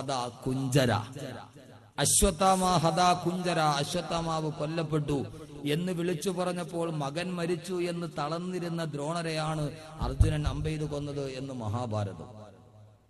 ലോകത്തെവിടെ നോക്കിയാലും പുത്രസ്നേഹത്തിന്റെ 1000 ശേഷിപ്പുകൾ നാം കാണുമ്പോൾ എന്റെ പ്രിയപ്പെട്ട ചെറുപ്പക്കാരോട്, എന്റെ ശബ്ദം കേൾക്കാനെത്തിയ എന്റെ പ്രിയപ്പെട്ട യുവാക്കള് ധാരാളമുള്ള ഈ സദസ്സിൽ ഞാൻ ഓർമ്മിപ്പിക്കുകയാണ്, നമ്മുടെ മക്കൾ നല്ലവരായി വളരണമെങ്കിൽ ആ ചിന്ത നമുക്കെപ്പോഴുണ്ടാകും. എപ്പോഴാ ഉണ്ടാകണ്ടേ? നമുക്ക് സാധാരണ അള്ളാഹുവേ എന്റെ മകൻ നന്നാവണമെന്ന് തോന്നണം എപ്പോഴാ? 10-20 വയസ്സായി അവൻ ഒരു സന്ധ്യയായപ്പോ 2 കോട്ടറൊക്കെ അടിച്ച് പയ്യെ 2 കാലി വന്ന് ഇങ്ങനെ ആടി വന്നിട്ട് ഉമ്മാന്ന് വിളിച്ചപ്പോഴാണ് കൂടുതൽ ഉമ്മാക്ക്. നമ്മുടെ മകൻ വഴിതെറ്റിപ്പോയി ഇവൻ ഒരു 8 കോട്ടറൊക്കെ അടിച്ച് പയ്യെ വന്ന് ഉമ്മാന്ന് വിളിച്ചപ്പോ പതിവില്ലാത്ത പോലെ ഉമ്മാക്കൊരു 3-4 ഉമ്മാ കൂടുതൽ. അങ്ങനെ എന്നാൽ പടച്ചവനെ ഇവൻ ഇങ്ങനെ ആയി പോയല്ലോ അള്ളാഹു, ഇവൻ വഴിതെറ്റിപ്പോയല്ലോ പടച്ചവനെ, ഇനിയിപ്പോ ഇവൻ എങ്ങനെ നന്നാക്കും? ഏതായാലും കബീർ മുസ്ലിയാർ കണ്ടംകുളത്തിൽ കണ്ടംകുഴിയാ കണ്ടംകുളത്തിൽ ഏഹിവല്ലോ ആ കണ്ടംകുളത്ത് വാതിന് വരുന്നുണ്ട്, ഉസ്താദെ ഒരു 100 രൂപ എന്റെ മോനൊന്ന് നന്നാവാൻ വേണ്ടി ദുആ ചെയ്യണം. നമുക്ക് ഏറ്റവും അവസാനം മക്കളെ കുറിച്ച് ചിന്ത വരുന്നത് എപ്പോഴാ? അവരെല്ലാവരും ലോകത്ത് അവരുടെ വഴിതെറ്റി മാറുമ്പോ ഇനി ഇവനെ എന്ത് ചെയ്യുമെന്ന് ആലോചിച്ചിരിക്കുന്നവർ അല്ല സഹോദരങ്ങളെ. അള്ളാഹുവിന്റെ വിശുദ്ധമായ ഖുർആൻ പറയുന്നത് കേൾക്കുക. നിന്റെ മക്കൾ നല്ലവരായി വളരണമെങ്കിൽ അവർ ദുസ്വഭാവികളാകാതെ നീ ആഗ്രഹിച്ചതുപോലെ വരണമെങ്കിൽ അള്ളാഹുവിന്റെ ഖുർആൻ പറയുന്നത് കേൾക്കുക. അള്ളാഹു പറയുന്നു ഹുവല്ലദീ ഖലഖലകും മിൻ നഫ്സിൻ വാഹിദ വജഅല മിൻഹാ സൗജഹാ ലിയസ്കുന ഇലൈഹാ. അല്ലാഹു പറയുകയാണ് മക്കളെ കുറിച്ച്. എന്റെ ശബ്ദം കേൾക്കാനെത്തിയ എന്റെ പ്രിയപ്പെട്ട സഹോദരങ്ങളോട്, ഓരോ മാതാപിതാക്കളോടും നാളെ ഭാവിയുടെ പ്രതീക്ഷയായി മക്കളെ വളർത്തുന്ന, നാളെ ജീവിതത്തിന്റെ സായാഹ്ന ഘട്ടത്തിലെ മക്കളെ കൈപിടിച്ച് നടക്കാമെന്ന് ആഗ്രഹിക്കുന്ന എന്റെ ഓരോ മാതാപിതാക്കളും അങ്ങനെയാണ് മക്കളെ വളർത്തുന്നതെങ്കിൽ എന്റെ പ്രിയപ്പെട്ട സഹോദരങ്ങളെ, ആ സന്താനങ്ങൾ വളരേണ്ട സാഹചര്യം എന്താ? അള്ളാഹുവിന്റെ വിശുദ്ധ ഖുർആൻ മക്കളെ വളർത്തേണ്ട കാര്യം പറയുമ്പോ അള്ളാഹു ആദ്യം പറയുന്നത് എന്താണെന്നറിയുമോ? ഹുവല്ലദീ, അള്ളാഹു ആണെന്ന് നിങ്ങൾക്കറിയുമോ? ഖലഖകും മിൻ നഫ്സിൻ വാഹിദ, അള്ളാഹുവാണ് ഒരൊറ്റ ശരീരത്തിൽ നിന്ന് നിങ്ങളെ സൃഷ്ടിച്ചത്. ഒരാണിൽ നിന്നും ഒരു പെണ്ണിൽ നിന്നുമാണ് അള്ളാഹു നിങ്ങളെ സൃഷ്ടിച്ചത്. അള്ളാഹു ഒരു മനുഷ്യന്റെ തുടക്കം മുതൽ ഖുർആന്റെ ഒറ്റായത്തിൽ പറയുകയാ, ഒരു മാതാവിന്റെയും ഒരു പിതാവിന്റെയും മകനായിട്ട് നീ ഭൂലോകത്ത് വന്നതാ. അവിടെ നിന്ന് നീ നേരെ ജീവിതം തുടങ്ങുമ്പോ അള്ളാഹു പറയുന്നു നീ ഒറ്റയ്ക്ക് ജീവിക്കുകയാണ്. നിന്റെ ബാല്യം കഴിഞ്ഞു, കൗമാരം കഴിഞ്ഞ് നിന്റെ യുവത്വം എത്തുമ്പോ അള്ളാഹു പറയുന്നു മോനെ നീ ഒറ്റയ്ക്ക് ജീവിച്ചാൽ പോരാ, ഈ ജീവിതത്തിൽ നീ ഒറ്റയ്ക്ക് നടന്നാൽ പോരാ. അല്ല പറയുന്നു ഓരോ പുരുഷനും ഒരു ഇണയുണ്ടാകണം, ഓരോ പെണ്ണിനും ഒരു തുണയുണ്ടാകണം. അല്ല പറയുന്നു വജഅല മിൻഹാ സൗദഹാ വജഅല മിൻഹാ സൗദഹാ. അല്ല പറയുകയാണ് ഓ മനുഷ്യ, നിനക്ക് ഞാൻ വിവാഹത്തിന് വേണ്ടി ഒരു ഇണയെയും തെരഞ്ഞെടുത്ത് തരികയാ. എന്റെ ശബ്ദ സേവിക്കാൻ ഇവിടെ തടിച്ചുകൂടി എന്റെ പ്രിയപ്പെട്ട സഹോദരങ്ങളോട്, ആരുടെയെങ്കിലും മക്കളുടെ ദുസ്വഭാവം കാണത്താൽ നിങ്ങൾ ബുദ്ധിമുട്ടുന്നുണ്ടോ? ആരുടെയെങ്കിലും മനസ്സിലെ മക്കളെ ഏറ്റവും വലിയ കണ്ണീരായി പടർന്നു കയറുന്നുവോ? ആ സമയത്ത് നിങ്ങൾ ഓർക്കുക, നിങ്ങളുടെ നിക്കാഹ് എവിടെ വെച്ചാണ് നടന്നത്? നിങ്ങളുടെ വിവാഹം എവിടെ വെച്ചാണ് നടന്നത്? ഓ വിവാഹം നടന്ന സ്ഥലമെന്നോർത്ത് നോക്കുക. എന്റെ പ്രിയപ്പെട്ട സഹോദരങ്ങളെ, ഞാൻ പറയുന്നത് അള്ളാഹുവിന്റെ വാക്കുകളാണ്. ഈ മനുഷ്യനെ സൃഷ്ടിച്ച അവനെ ജീവിതത്തിന്റെ സന്മാർഗത്തിന്റെ പാന്താവ് തുറന്നു തന്ന അള്ളാഹു അടുത്തതായി മക്കളെ പറയുന്നതിന് മുമ്പ് അള്ളാഹു ആദ്യം പറയുന്നത് എന്താണെന്നറിയുമോ? കല്യാണത്തെ കുറിച്ചാണ്, നിക്കാഹിനെ കുറിച്ചാ. അല്ല പറയുന്നത് എന്താണെന്നറിയുമോ? വജഅല മിൻഹാ സൗദഹാ. ഓ മനുഷ്യ, നിനക്ക് ഞാനൊരു ഇണ തന്നില്ലയോ എന്ന് പറഞ്ഞാൽ അതിന്റെ അർത്ഥം എന്താണെന്നറിയുമോ? നമ്മുടെ മക്കളെ കുറിച്ചുള്ള ചിന്താ പ്രസവം മുതൽ തുടങ്ങിയാ പോരാ, നിന്റെ ഭാര്യ ഗർഭിണിയാകുമ്പോൾ തുടങ്ങിയാ പോരാ, നിന്റെ സന്താനങ്ങൾ നന്നാകണമെന്ന ആഗ്രഹം നിന്റെ നിക്കാഹ് നടക്കുന്ന ആ സമയം മുതൽ ഉണ്ടാകണമെന്ന് അള്ളാന്റെ വിശുദ്ധ ഖുർആൻ. എന്നല്ലേ ഈ ആയത്തിന്റെ അർത്ഥം സഹോദരാ? അള്ളാഹു അടുത്തത് മക്കളെ കുറിച്ചാണ് പറയുന്നത്. ആ മക്കൾക്ക് വേണ്ടി ചെയ്യേണ്ട കാര്യങ്ങളാണ് പറയുന്നത്. അതിനു മുമ്പ് ആദ്യം അള്ളാഹു പറയുന്നത് എന്താ?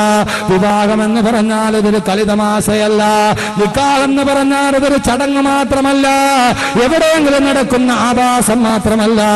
അങ്ങനെയാണല്ലോ കാട്ടിയത്. അള്ള പറയുന്നു നിക്കാഹ് എന്ന് പറയുന്നത് ഒരു തലമുറയുടെ തുടക്കമാണ്. നിനക്ക് കുഞ്ഞുങ്ങൾ ഉണ്ടാകുന്നതിന്റെ തുടക്കമാണ് നിന്റെ വിവാഹം. ആ വിവാഹം പവിത്രമാകണേ, ആ വിവാഹം പവിത്രമായ സ്ഥലത്ത് വെച്ചാകണേ, ആ വിവാഹം നീ നല്ല രീതിയിൽ നടത്തണേ എന്ന് അള്ളാന്റെ വിശുദ്ധ ഖുർആൻ. എന്ന് പറഞ്ഞാൽ അതിന്റെ അർത്ഥം എന്താ? അള്ളാന്റെ റസൂല് വിവാഹത്തിന്റെ കാര്യത്തിൽ രണ്ട് കാര്യമാണ് ശ്രദ്ധിക്കാൻ പറഞ്ഞത്. ഒന്ന്,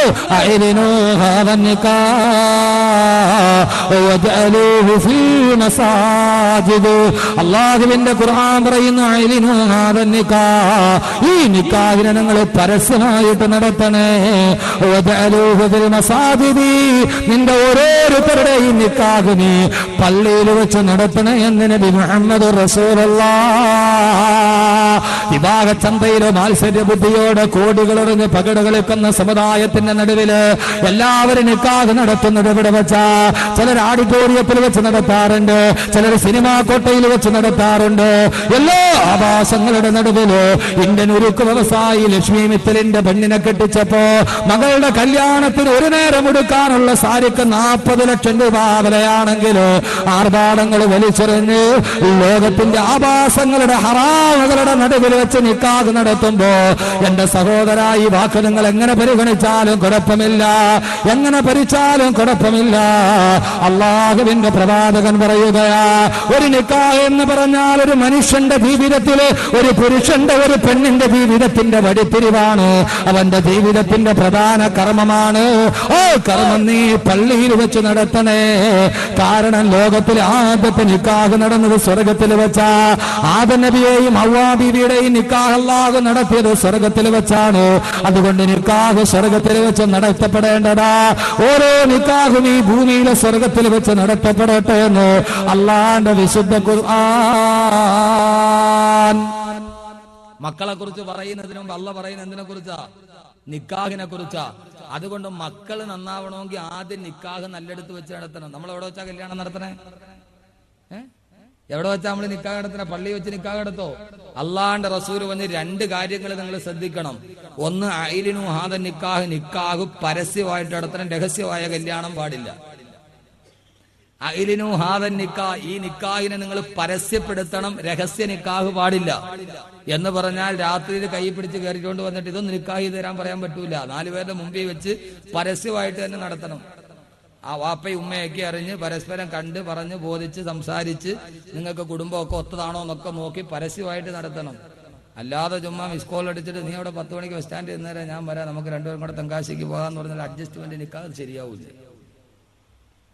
ഒന്ന്, നിക്കാഹ് പരസ്യമായിട്ട് നടത്തണം. രണ്ടാമത്തേത് നിക്കാഹ് പള്ളിയിൽ വെച്ച് നടത്തണം. എന്റെ പ്രിയപ്പെട്ട ചെറുപ്പക്കാർ ഒത്തിരി ഉണ്ടല്ലോ. എന്റെ പ്രിയപ്പെട്ട സൗരങ്ങളെ, ഞാനൊന്ന് ചോദിക്കട്ടെ, ഹൈന്ദവരുടെ കല്യാണം നടക്കണം എവിടെ വെച്ചാ? എവിടെ വെച്ചാ? അമ്പലത്തിൽ. ക്രിസ്ത്യാനിയുടെ കല്യാണം നടക്കണം എവിടെ വെച്ചാ? പള്ളിയിൽ. മേത്തന്റെ കല്യാണം എവിടെ വെച്ചാ? സിനിമാ കോട്ടയിൽ.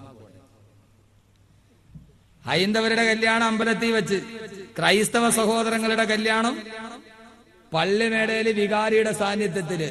നമ്മുടെ കല്യാണം മുയിലാരും വേണ്ട, മുക്രിയും വേണ്ട, അവരെ വിളിച്ചു വലിച്ച് എവിടെയെങ്കിലും കൊണ്ടുപോയി ഓഡിറ്റോറിയത്തിൽ വെച്ച്. നീ ആരെയാ സഹോദരങ്ങളെ പിൻപറ്റുന്നത്?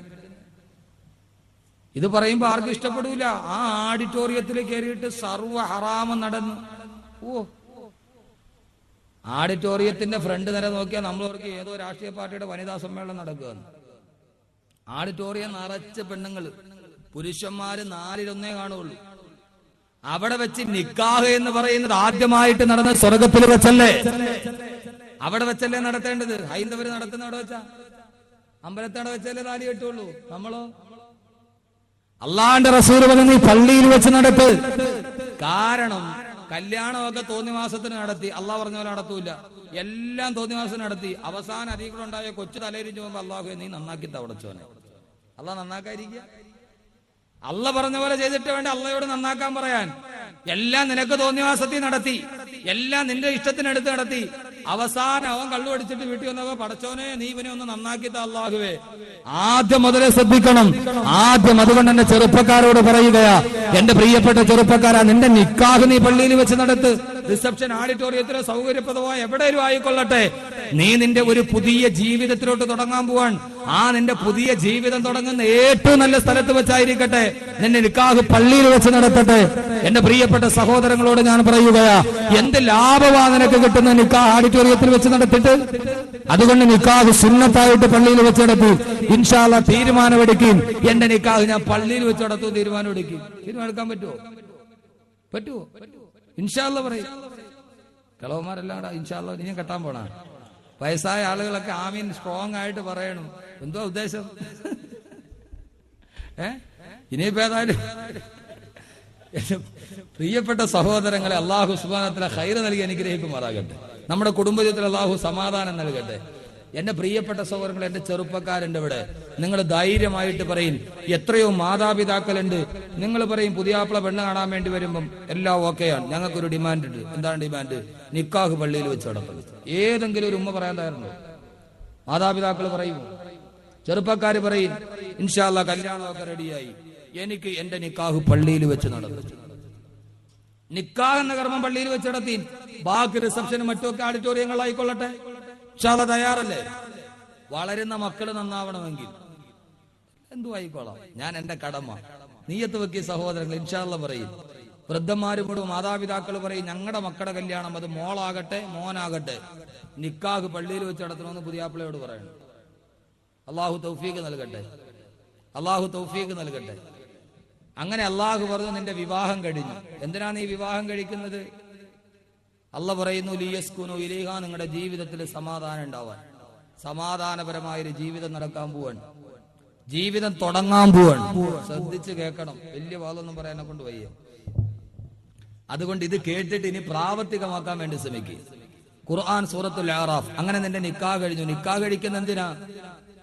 ലിയസ്കുനു ഇലൈഹാ, നിന്റെ ജീവിതത്തിൽ സമാധാനം ഉണ്ടാവാൻ, നിന്റെ ദാമ്പത്യ ജീവിതം സുഖകരമാകാൻ, നിന്റെ അസ്വസ്ഥതകളൊക്കെ മാറാൻ, ജീവിതത്തിൽ ഒരു തുണയുണ്ടാകുമ്പോ അത് നമ്മുടെ ജീവിതത്തിന്റെ സമാധാനമൊക്കെ കിട്ടും. അല്ലേ? അങ്ങനെയല്ലേ കല്യാണം? സന്തുഷ്ട ഭാര്യ ഭർത്രോ ഭർത്രോ ഭാര്യോ തദൈവത യസ്മുന്ദേവ കുലേ നിത്യം കല്യാണം തത്ര വൈധ്രുവം. സന്തുഷ്ട ഭാര്യ ഭർത്രോ ഭർത്രോ ഭാര്യോ തദൈവത യസ്മിന്ദേവ കുലേ നിത്യം കല്യാണം തത്ര വൈധ്രുവം. സന്തുഷ്ട ഭാര്യയോ ഭർത്രോ, സന്തുഷ്ടയായ ഭാര്യയും ഭർത്താവും, സ്നേഹമുള്ള ഭർത്താവും ഭാര്യയും, യസ്മിന്ദേവ കുലേ നിത്യം, അതിലൂടെ അവരുടെ കുലം വളരാൻ പോവുകയാണ്. കല്യാണം തത്ര വൈധ്രുവം, കല്യാണം ഒരു വലിയ സംഭവമാണ്. വിവാഹം കഴിക്കുന്നത് സ്നേഹവും സമാധാനവും ഉണ്ടാകാനാണെന്ന് ഭഗവത്ഗീത. കല്യാണം കഴിക്കുന്ന എന്തിനാണ്? സമാധാനത്തിന് വേണ്ടിയാണ്. പെണ്ണുങ്ങൾ പറയും, പൊന്നുസ്താദെ അന്ന് തീർന്ന സമാധാനമാണ്, എന്നെ ഇതുവരെ തിരിച്ചു വന്നിട്ടില്ല. ഞാൻ അടുത്തൊരു ദിവസം വാതിന് പോയപ്പോൾ ലോകാവസാനത്തിൽ ദജ്ജാല് വരുന്ന കഥ പറഞ്ഞു. ദജ്ജാല് വരും, ദജ്ജാലിന്റെ ഭയങ്കര ഉപദ്രവമാണ്. അങ്ങനെ ദജ്ജാലിന്റെ ശിക്ഷയിൽ നിന്ന്, ദജ്ജാൽ എപ്പോഴെങ്കിലും വന്നാൽ, വീട്ടിൽ കയറി വന്നാൽ, ദജ്ജാലിന്റെ ശിക്ഷയിൽ നിന്ന്, ഉപദ്രവത്തിൽ നിന്ന് രക്ഷപ്പെടാൻ ഒരു ദിക്റും പറഞ്ഞു കൊടുത്തു. സുബ്ഹാന മലിക്കിൽ ഖുദ്ദൂസ് എന്ന് പറഞ്ഞാൽ മതി. അത് കഴിഞ്ഞപ്പോൾ ഒരു സ്ത്രീ വന്നിട്ടുണ്ട്, പൊന്നുസ്താദെ 7 മണി കഴിയുമ്പോൾ എന്റെ വീട്ടിൽ ഒരു ദജ്ജാല് കയറി വരും, ആ ദജ്ജാലിൽ നിന്ന് രക്ഷപ്പെടാൻ ഒരു ദിക്ർ വല്ലതും ഉണ്ട്, അതിന്റെ ഉപദ്രവത്തിൽ നിന്ന് രക്ഷപ്പെടാൻ.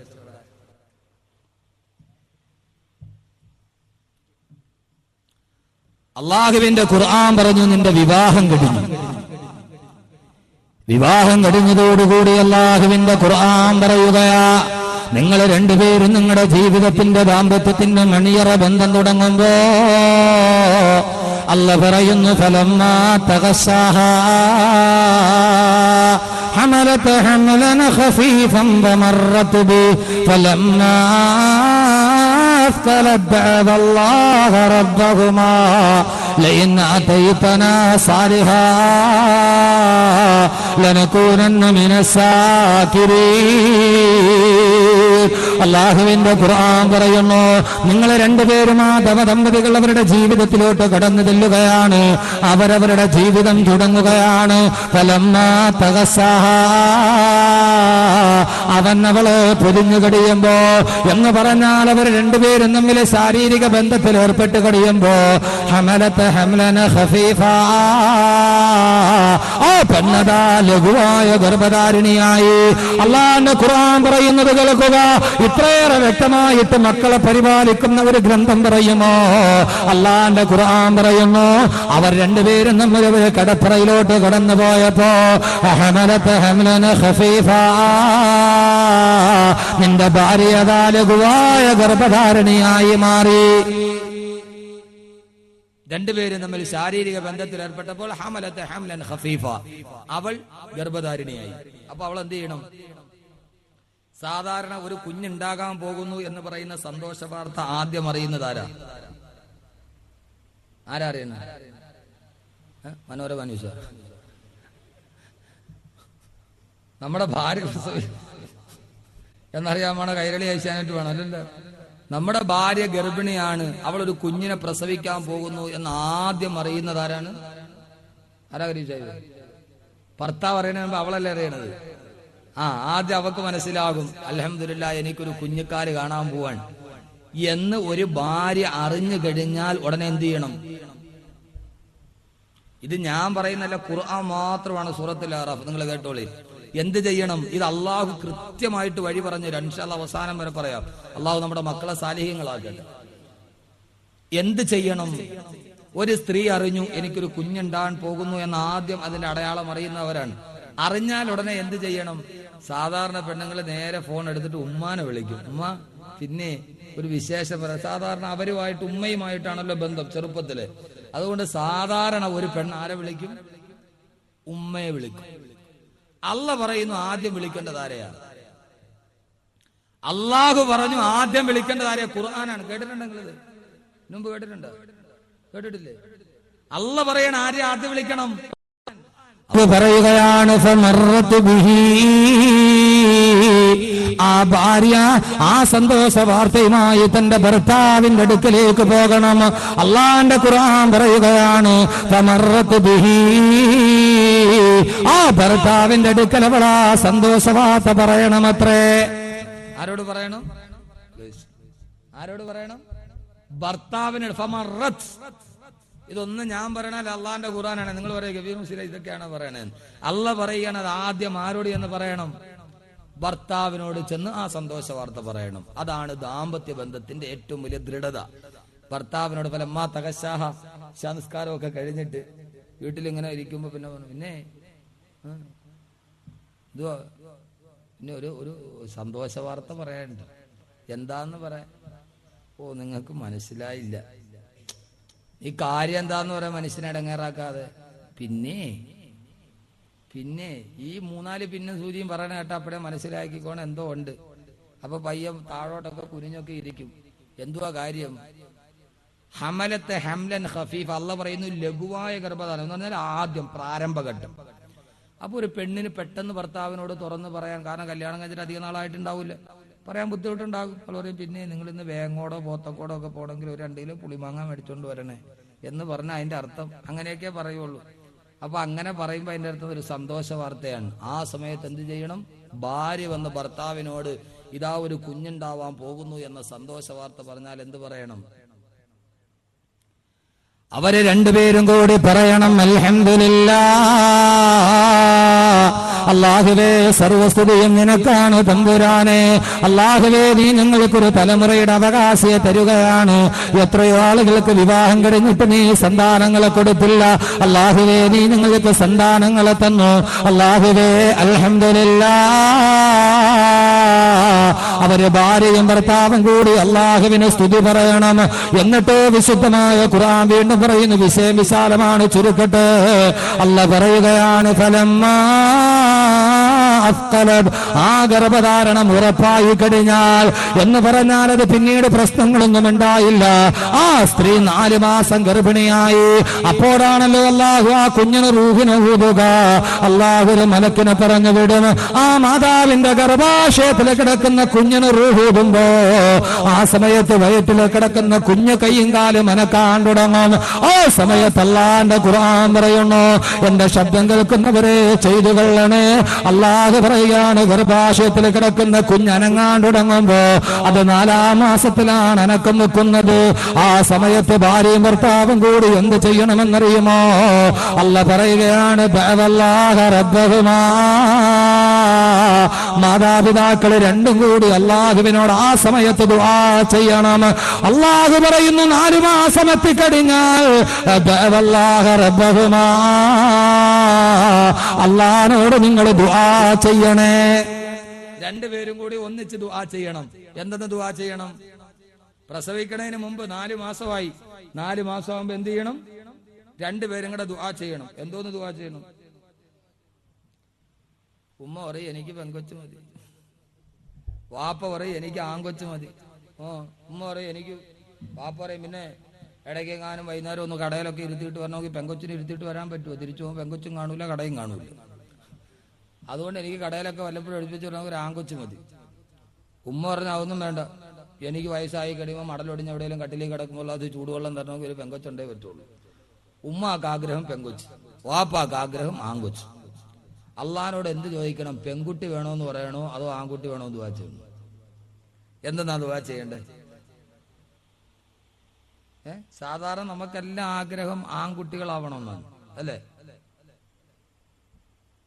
ആ മക്കൾ മതി എന്നാണ്. കാരണം സ്ത്രീധനം ഉണ്ടാക്കണ്ട. കാരണം ഒരു പെങ്കച്ചുണ്ടായാൽ പിന്നെ അന്ന് മുതൽ കണ്ണുനീരാണ്. പണ്ടൊക്കെ ഈ അച്ചാറുമായിട്ടൊരു ആൾട്ടോ ഒക്കെ കൊടുത്താൽ മതി. ഇപ്പൊ പാണ്ടിലോറിയാ ചോദിക്കണം 12-10 SC അച്ചാരം. പണ്ടൊക്കെ അച്ചാറുമായിട്ട് ആദ്യം ബൈക്കായിരുന്നു, പിന്നെ അത് മാറിയിട്ട് ആൾട്ടോ ആയി. ആൾട്ടോ മാറിക്കഴിഞ്ഞാൽ പിന്നെ കുറച്ചുകൂടി കഴിഞ്ഞപ്പോ നമ്മുടെ ടാറ്റ ഇൻഡിഗോയാണ്. ഇപ്പൊ അതൊക്കെ കഴിഞ്ഞപ്പോ അച്ചാരം ചെയ്ത് 12-10 SCയുടെ ലോറി അച്ചാരം. ഇനിയിപ്പോ കുറെ കൂടെ കഴിയുമ്പോ ഒരു ട്രെയിൻ മേടിച്ചു തരാൻ പറയും അച്ചാരുമായിട്ട്. ഇന്ന് രാവിലെ ഒരു പിതാവിന്റെ അടുക്കൽ മോളെ കെട്ടിക്കാൻ വേണ്ടി പത്രത്തിൽ പരസ്യം കൊടുത്തു. നമ്പരിൽ വേറൊരുത്തം വിളിച്ചു. എന്തൊക്കെ വേണം? അത് ഒരു കാറും പിന്നെ ഒരു 2 ലക്ഷം രൂപ അച്ചാരവും, 10 ലക്ഷം രൂപ അച്ചാരവും ഒരു കാറും വേണം. അദ്ദേഹം ചോദിച്ചു, സ്ത്രീധനം ഇതെനിക്കുള്ളൂ, നിങ്ങൾ കൊച്ചിന് കൊടുക്കാനുള്ള കൊടുത്തോളാം. പെൺകുട്ടിയുടെ വാപ്പ ചോദിച്ചു, അപ്പൊ സ്ത്രീധനം ഒന്നും വേണ്ടേ? അത് നിങ്ങൾ നിങ്ങളുടെ കൊച്ചിന് കൊടുക്കണം, അല്ലെങ്കിൽ നിങ്ങൾ എന്ത് വേണേലും കൊടുത്തോളി, ഇത് എനിക്ക് തട്ടാനുള്ള ഇത് തന്നേക്കെ.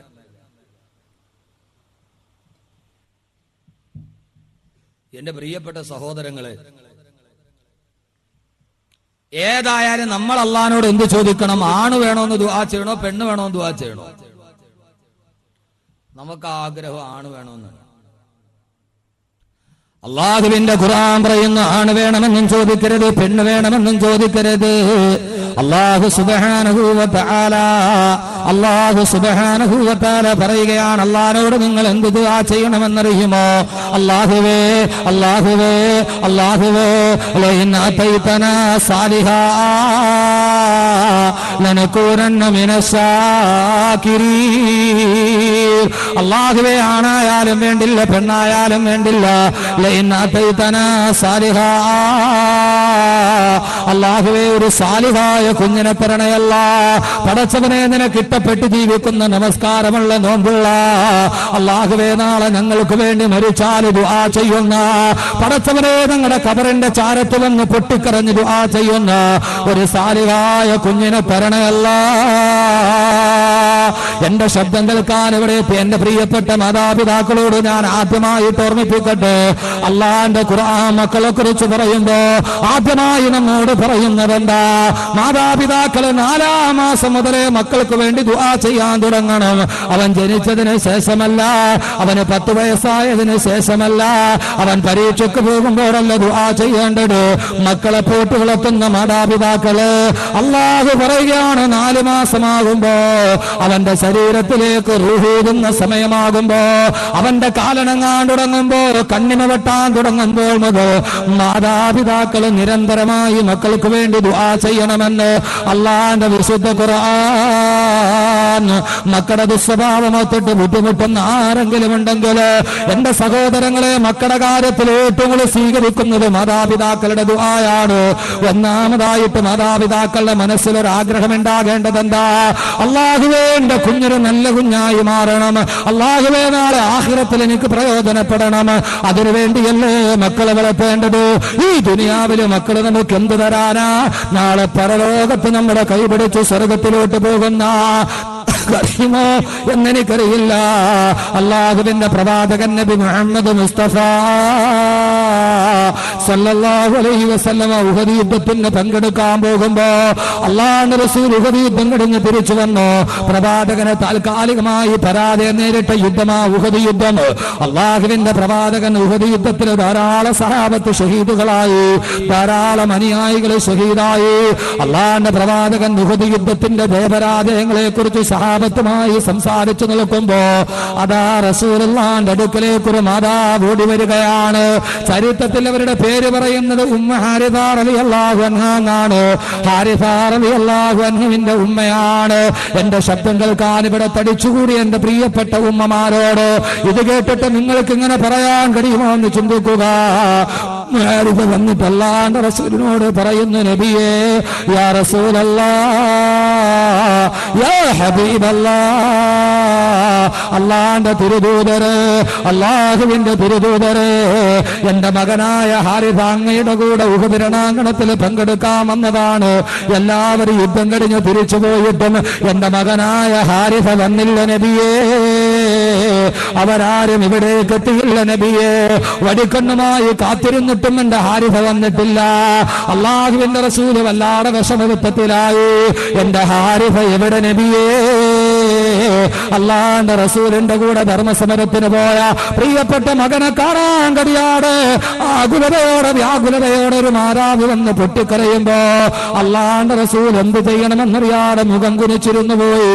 കാരണം റസൂലുള്ളാഹിക്കറിയാം ഹാരിസാക്ക് എന്ത് പറ്റിയെന്ന്, ഹാരിസാക്ക് എന്ത് പറ്റിയെന്ന് തുറന്നു പറയാൻ കഴിയാതെ അല്ലാഹുവിന്റെ റസൂൽ മുഖം കുനിച്ചു നിൽക്കുമ്പോ ആ സമയത്തും ഹാരിസ റളിയല്ലാഹു അൻഹു പറയുന്നു, നബിയേ, അസാബഹു സഹുമന ഗർബുൻ, അസാബഹു സഹുമന ഗർബുൻ, എന്റെ മകനായ ഹാരിസാനെ ആരോ ഒളിയം പെയ്ത് കൊന്നു എന്ന് ഞാൻ അറിഞ്ഞു നബിയേ. രണാങ്കണത്തിൽ അങ്ങയുടെ സംരക്ഷണത്തിന് വേണ്ടി കാത്തു നിൽക്കുമ്പോ ആരുടെ ഒളിയമ്പ് നെഞ്ചിലേക്ക് തുളച്ചു കയറി എന്റെ ഹാരിസ വഫാത്തായെന്നറിഞ്ഞു നബിയേ. അല്ലാഹുവിന്റെ റസൂൽ അത്ഭുതപ്പെട്ടു പോയി. തന്റെ മകൻ മരണപ്പെട്ടു എന്നറിഞ്ഞിട്ട് ഇനി എന്ത് വിശേഷമാ മകനെ കുറിച്ച് അറിയേണ്ടത്? ഓ സമയത്ത് ഹാരിസ റളിയല്ലാഹു അൻഹു എന്ന മാതാവ് ചോദിക്കുന്നതെന്താ? യാ റസൂലല്ലാഹ്, സ്വാഭാവികമായിട്ട് മരിച്ചു കഴിഞ്ഞാൽ മകന്റെ മരണത്തിന് സാക്ഷികളായവരോട് നമുക്ക് ചോദിക്കാനുള്ളതെന്താ? ഗൾഫിൽ വെച്ചെങ്ങാനും മകൻ മരണപ്പെട്ടു പോയാൽ ഗൾഫിൽ അടുത്തുള്ള സുഹൃത്ത് നാട്ടിൽ വന്ന അവനോട് ഉമ്മയ്ക്ക് ചോദിക്കാനുള്ളതെന്താ? എന്റെ മകനായ ഹാരിസ നബിയെ, അവന്റെ ശരീരത്തിലേക്ക് ചാട്ടുളി തുളച്ചു കയറി മുതുകിലൂടെ വെളിയിലോട്ട് ചാടി എന്റെ മകന്റെ ശരീരത്തിലൂടെ രക്തം തടം തല്ലിയാ തൊടുകുമ്പോ അവൻ ഉമ്മ എന്ന് വിളിച്ച നബിയേ. അവൻ ഉമ്മ എന്ന് വിളിച്ച അവസാനം എന്നെ വിളിച്ചവൻ കരഞ്ഞോ നബിയേ? അറിയാൻ താല്പര്യമില്ല ഉമ്മ ഹാരിസാക്ക് നബിയേ. അവന്റെ ശരീരത്തിലെ രക്തം മുഴുവനും തടം തല്ലിയാ തൊടുകി തൊണ്ട വരണ്ടുകൊണ്ട് മരണത്തെ മുഖാമുഖം കാണുമ്പോ എന്റെ പൊന്നുമോനായ ഹാരിസ വെള്ളം വെള്ളമെന്ന് പറഞ്ഞ് നിലവിളിച്ചോ നബിയേ? അറിയാൻ താല്പര്യമില്ല ഉമ്മ ഹാരിസാക്ക്. ഉമ്മ ഹാരിസ എന്ന മാതാവിന് അറിയേണ്ടതെന്താ? അല്ലാഹുവിന്റെ തിരുദൂതരെ, അല്ലാഹുവിന്റെ തിരുദൂതരെ, യാ റസൂലല്ലാഹ്, ഓ നബിയേ, വഇൻ കാന ഫിൽ ജന്നത്തി وأنا من غير أهلها اجتهدت عليه بالبكاء. ഓ നബിയേ, എന്റെ മകനായ ഹാരിസ അങ്ങയുടെ ദീനിനു വേണ്ടി സംരക്ഷണത്തിന് വേണ്ടി പാടുപെടുമ്പോ അവന്റെ വെട്ടിമുറിക്കപ്പെട്ട കൈകാലുകൾക്ക് പകരമായി തടം തല്ലൊഴുകിയ രക്തത്തുള്ളികൾക്ക് പകരമായി നാളെ അല്ലാഹുവിന് സ്വർഗം കൊടുത്താൽ എന്റെ മകനെ എനിക്ക് ഇവിടെ വെച്ച് പിരിഞ്ഞാൽ കുഴപ്പമില്ല. നാളെ സ്വർഗത്തിൽ വെച്ച് എന്റെ മകനെ എനിക്ക് കാണാൻ കഴിയുമോ? എന്നാൽ ഞാൻ ക്ഷമിച്ചു നബിയേ. അതല്ല വഇൻ കാന മിൻ ഗൈരി അഹ്ലിഹാ, എന്റെ മകനെങ്ങാനും നരകത്തിന്റെ അവകാശിയാണെങ്കിൽ ഇജ്തഹത്തു അലൈഹി ഫിൽ ബുകാ, എന്റെ മകനെ ഓത്ത് കരഞ്ഞു കരഞ്ഞ് എന്റെ കണ്ണുനീര് വെട്ടിപ്പോകും നബിയേ. ഓ നബിയെ, എന്റെ മകൻ സ്വർഗാവകാശിയാണോ അതല്ല നരകാവകാശിയാണോ? അല്ലാഹുവിന്റെ റസൂലും ഹാരിസയോട് പറയുന്നു, ഹാരിസ വിഷമിക്കണ്ട, വഇന്ന ബിനക അസാബ ജന്നത്തുൽ ഫിർദൗസൽ അലാ, വഇന്ന ബിനക അസാബ ജന്നത്തുൽ ഫിർദൗസൽ അലാ. നിന്റെ മകനായ ഹാരിസ, നിന്റെ മകനായ ഹാരിസ അല്ലാഹുവിന്റെ ജന്നാത്തുൽ ഫിർദൗസിന്റെ അവകാശിയാന്ന് പറയുമ്പോ അതേവരെ റസൂലുള്ളാഹിയുടെ ചാരത്ത് വന്ന് പൊട്ടിക്കരഞ്ഞ മാതാവ് ബഖിൻ ബഖിൻ യാ ഹാരിസ, സബാഷ് മോനെ സബാഷ് എന്ന് പറഞ്ഞുകൊണ്ട് ആ ഉമ്മ റസൂലുള്ളാഹിന്റെ ചാരത്ത് നിന്ന് തിരിച്ചു പോയെങ്കിൽ ആരെ കുറിച്ചാണ് ഞാൻ ഈ പറയുന്നതെന്നറിയുമോ? സ്വന്തം മകന്റെ മരണവൃത്താന്തം അറിയുമ്പോ ആ മകൻ നാളെ സ്വർഗത്തിലാണെങ്കിലും ക്ഷമയോടെ ചിരിച്ചുകൊണ്ട് കടന്നുപോയ സഹോദരങ്ങളെ, സഹോദരിമാരെ, മാതാപിതാക്കള് അവരൊക്കെ മക്കളെ വളർത്തിയത് സ്വർഗത്തിന് വേണ്ടിയാ. അവരൊക്കെ മക്കളെ വളർത്തിയത് സ്വർഗത്തിൽ കാണാൻ വേണ്ടിയാ. അവരൊക്കെ മക്കളെ വളർത്തിയത് നാളെ പരലോകത്തവരുടെ കൈപിടിക്കാനാ. അവരൊക്കെ സന്താനങ്ങളെ പോറ്റി വളർത്തിയത് നാളെ പരലോകത്തിന് വേണ്ടിയാ. നമ്മൾ നമ്മുടെ മക്കളെ വളർത്തുന്നത് ദുനിയാവിന് വേണ്ടിയാണ്. അതുകൊണ്ടാണ് നമ്മുടെ മക്കൾ വഴിതെറ്റിപ്പോയത്. അവനെ നമുക്ക് ഡോക്ടറാക്കണം, എഞ്ചിനീയർ ആക്കണം, അവൻ എത്രയെത്രയോ കാഴ്ചപ്പാടുകൾ നമുക്കുണ്ട്, ശരി തന്നെ ആക്കിക്കൊള്ളുക. പക്ഷേ അവനെ ദീനിയായൊരു ചുറ്റുപാടിൽ വളർത്തണ്ട്, അവനെ നമസ്കാരമുള്ളവനാക്കണ്ട്, അവൻ നോമ്പ് പിടിക്കുന്നവനാക്കണ്ട്, അവൻ അല്ലാ എന്ന് വിളിക്കുന്നവനാകണ്ട്. അവൻ പള്ളിയിൽ നിന്ന് തൈക്കാവിൽ നിന്ന് മഗ്‌രിബിന്റെ ബാങ്ക് മുടങ്ങുമ്പോ അല്ലാഹു അക്ബർ അല്ലാഹു അക്ബർ എന്ന് ബാങ്ക് വിളിക്കുമ്പോ പള്ളിയിൽ പോയി നിസ്കരിക്കുന്നവനാകണ്ടേ. അവന് ധർമ്മമറിയുന്നവനാകണ്ടേ. അവനെ ഒരു മദ്യപാനിയാക്കണോ? അതുകൊണ്ട് എന്റെ സഹോദരങ്ങളോട്, പ്രത്യേകിച്ച് എന്റെ ഉമ്മമാരോട് പറയുകയാണ്, അൽ ഉമ്മഹഖുലു തർബിയത്തുൽ ഔലാദ്. ഉമ്മമാരാണ് മക്കളെ തർബിയത്ത് ചെയ്യുന്നതിൽ ഏറ്റവും കൂടുതൽ കടമയുള്ളവർ. അതുകൊണ്ട് മാതാപിതാക്കളെ മറക്കരുത്. എപ്പോൾ ദുആ ചെയ്താലും ഒരു മാതാപിതാക്കൾ മക്കൾക്ക് വേണ്ടി ദുആ ചെയ്യണമെന്ന് അല്ലാഹുവിന്റെ വിശുദ്ധ ഖുർആൻ. മക്കൾക്ക് വേണ്ടി മാതാപിതാക്കൾ ചെയ്യുന്ന ദുആ അല്ലാഹു പെട്ടെന്ന് സ്വീകരിക്കുന്ന ദുആയാണ്. എത്ര ആളുകൾ 5 വഖത്ത് നമസ്കരിക്കുമ്പോ ആ നിസ്കാരത്തിന് ശേഷം അല്ലാഹുവേ എന്റെ മക്കൾ അവരെ നന്നാക്കണേ അല്ലാ എന്ന് പറഞ്ഞ് നിസ്കരിച്ചിട്ട് ദുആ ചെയ്യുന്ന എത്ര മാതാപിതാക്കളുണ്ട്. അതുപോലും ചെയ്യാൻ കഴിയാറ്. അവൻ മദ്യപിച്ചാൽ അവനെ കുറ്റം പറയാൻ പറ്റുമോ? അവൻ എവിടെ പോയാലും ആദ്യമാരെയാ പറയേണ്ടത്, അല്ലാഹു നിന്നോട് ചെയ്യാൻ പറഞ്ഞത് നീ ചെയ്തോ. അല്ല പറഞ്ഞത് എന്താ? 5 വഖത്ത് നിസ്കരിച്ചിട്ട് നിന്റെ മക്കൾക്ക് വേണ്ടി ദുആ ചെയ്യണേ. എന്നാൽ നമ്മുടെ മക്കൾ ആരാകുമെന്നറിയുമോ?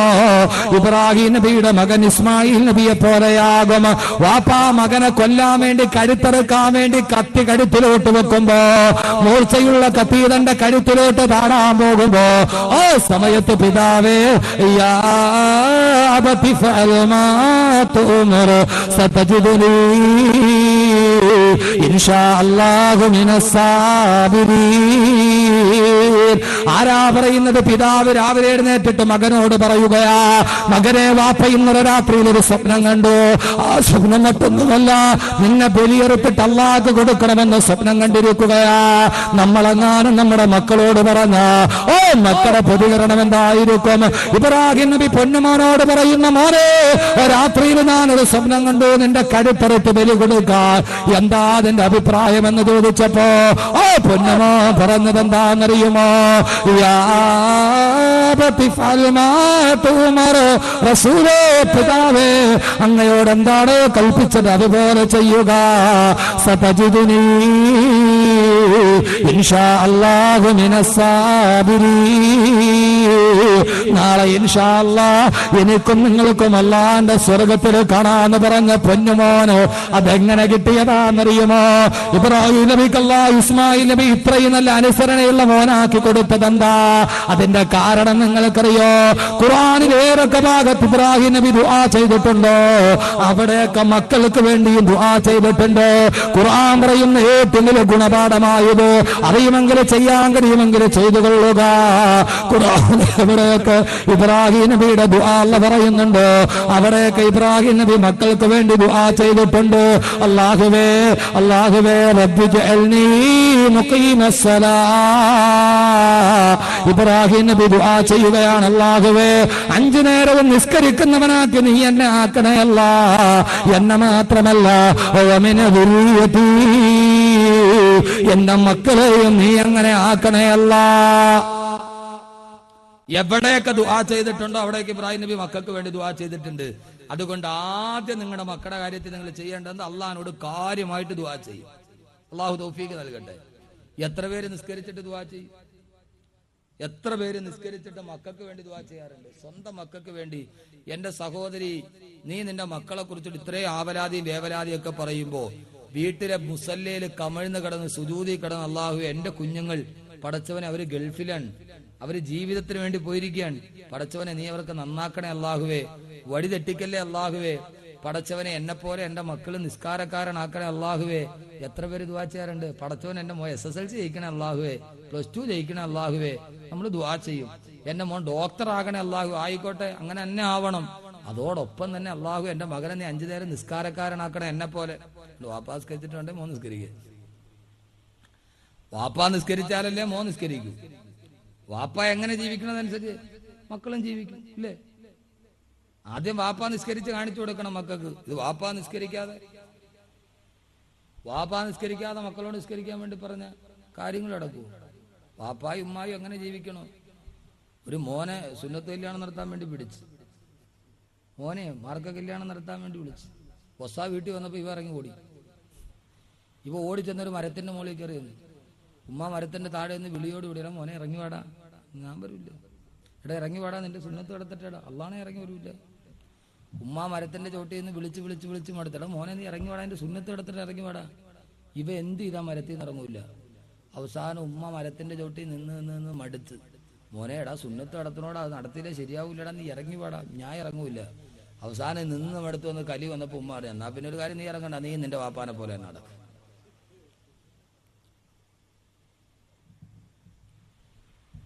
വാപ്പായും മോനും ഒരുപോലെ നടക്കും. വാപ്പയും ഉമ്മയും എങ്ങനെയാണ്? എന്റെ സഹോദരി, നീ മഗ്‌രിബിന്റെ ബാങ്ക് വിളിച്ചു. സ്ഥലത്തിന്റെ പേര് എനിക്ക് കണ്ടുകുഴി, കണ്ടാലും കൊണ്ടാലും കൊണ്ടില്ല, എന്തേലും ഒഴിക്കട്ടെ. കണ്ടുകുഴിയിൽ ഈ തൈക്കാവില് ബാങ്ക് മഗ്‌രിബിന് വിളിച്ചു. ഒരു സ്ത്രീ, അവള് പോയി ഒളു എടുത്ത് മുസല്ലയുമായിട്ട് വന്ന് വീട്ടിൽ മുസല്ല വെച്ചു. അള്ളാഹു വന്ന് കൈകെട്ടി നിസ്കരിച്ചു. നിന്റെ കൂടെ ഇരിക്കുന്ന പെൺകുട്ടി ഉമ്മ നിസ്കരിക്കുന്നുണ്ടാ കൂടെ വന്ന് നിസ്കരിക്കും, ഇല്ലേ? ഉമ്മ നിസ്കരിച്ച വന്നെടുത്ത് നിസ്കരിക്കുവോ? വാപ്പ പള്ളിയിലോട്ട് പോകണം. പോകുന്ന വഴിയിൽ നമ്മുടെ പ്രായപൂർത്തിയായ മക്കളെ, കൊച്ചുമക്കളെ പള്ളിയിൽ കൊണ്ടുപോയി പഠിപ്പിക്കണം. സഹാബാക്കൾ റസൂലുള്ളാഹിയുടെ പള്ളിയിൽ നിസ്കരിക്കാൻ വേണ്ടി പോകുമ്പോൾ അവരെ കൈയും പിടിച്ചുകൊണ്ട് മക്കളെയും കൊണ്ടുപോകുമായിരുന്നു. നമ്മൾ നമ്മുടെ മക്കളെ കൊണ്ടുപോയി പഠിപ്പിക്കണം. നമ്മൾ ഇത്രയൊക്കെ മക്കൾക്ക് വേണ്ടി എല്ലാം ചെയ്യുന്നുണ്ട്, സമ്പാദിക്കുന്നുണ്ട്, എല്ലാം ചെയ്യുന്നുണ്ട്. പക്ഷെ നമ്മൾ നമ്മുടെ മക്കളെ ദീനും കൂടെ പഠിപ്പിച്ചു കൊടുക്കണ്ടേ? അള്ളാഹു തൗഫീക്ക് നൽകുമാറാകട്ടെ. അതുകൊണ്ട് മക്കൾക്ക് വേണ്ടി ആദ്യം ചെയ്യേണ്ട എന്ത് ചെയ്യണം? കാര്യമായിട്ട് ദുആ ചെയ്യണം. എപ്പോ ദുആ ചെയ്താൽ അള്ളാഹിനോട് മക്കളുടെ കാര്യത്തിൽ ദുആ ചെയ്യണം. അള്ളാഹു തൗഫീക്ക് നൽകട്ടെ. എന്തോ ഒരു സ്നേഹമാണ് നമുക്ക്. കള്ളുകുടിന് പോലും സ്നേഹം മക്കളോടാണ്. അവ നന്നായിട്ട് കള്ളുകുടി, എന്നാലും മക്കളോടുള്ള സ്നേഹമോ. പുനലൂർ അടുത്തടുത്ത് അതിന് പോയി. അപ്പൊ ഞാനിങ്ങനെ മക്കളുടെ കാര്യമൊക്കെ പറഞ്ഞിട്ട് അവന് മക്കള് ഹാഫിളീങ്ങളാവാൻ ഒരു 6666 വെച്ച് വാഗ്ദാനം ചെയ്യാൻ പറ്റും. ഒത്തിരി പേര് വാഗ്ദാനം ചെയ്തു. ഞാൻ എന്റെ പ്രസംഗത്തിലൊക്കെ പോലെ സദക്കയൊക്കെ പിരിക്കണം, 6666 രൂപ പിരിക്കും. അപ്പൊ ധാരാളം ആളുകൾ മക്കള് ഹാഫിളീങ്ങളാവാൻ വേണ്ടി അങ്ങനെ ഒത്തിരി പേര് ഹാഫിളീങ്ങളായിട്ടുണ്ട്. അള്ളാഹുവിന്റെ പ്രതിഫലം തരട്ടെ. അപ്പൊ ഒരു ആള് വന്നിട്ട് എന്റെ അടുക്കൽ, ഉസ്താദ് ഒരു 6666 സ്റ്റേജിൽ നിന്ന് എഴുന്നേറ്റ് വന്നിട്ട്, അങ്ങനെ ഞാൻ അയാളുടെ മകന് വേണ്ടി ദുആ ചെയ്തു. അത് കഴിഞ്ഞവൻ വീണ്ടും എഴുന്നേറ്റുണ്ട്, വീണ്ടും ഒരു 6666 എന്റെ മോന് വേണ്ടി വീണ്ടും ദുആ ചെയ്തു. എല്ലാമൊക്കെ കഴിഞ്ഞ് വാതൊക്കെ കഴിഞ്ഞ് ഇറങ്ങിയപ്പോ ഞാൻ ദുആ തുടങ്ങി. വീണ്ടും സ്റ്റേജിന്റെ ഉസ്താദേ, എന്റെ മോൻ ഹാഫിളാവണം. നെഞ്ചത്ത് 2 അടിയൊക്കെ അടിച്ച് എന്റെ മോൻ ഹാഫിളാവണം. 6666 മൂന്നാമത്. ചേടാ, ഇതെല്ലാം കഴിഞ്ഞ് വാതൊക്കെ കഴിഞ്ഞ് ഞാൻ വെളിയിലിറങ്ങി വീണ്ടും എന്റെ അടുത്ത് വന്നു. നേരത്തെ അകലെ എന്നാ പറഞ്ഞു. അടുത്ത ഉസ്താദിന്റെ എല്ലാ മജ്‌ലിസിലും എന്റെ മോൻ സാലിഹായി വളരാൻ, ആലിമു ഹാഫിള് ആവാൻ വേണ്ടി ദുആ ചെയ്യണം. ഞാൻ ഇവനല്ല മാനസിക അസുഖം ഉണ്ടാകും. എല്ലാം കഴിച്ച് ഞാൻ വിളിച്ച് ഞാൻ പറഞ്ഞു ഇൻഷാ അല്ലാഹ് ഞാൻ ദുആ ചെയ്യാന്നൊക്കെ ഇവന്റെ അടുത്തോട്ട് ഇവന്റെ പൊന്നു സഹോദരങ്ങളെ വാറ്റുചാരായത്തിന്റെ കുണം കുമുകുമാന്നടിക്കുക. ഇവൻ ഫുള്ള് ഫിറ്റാ,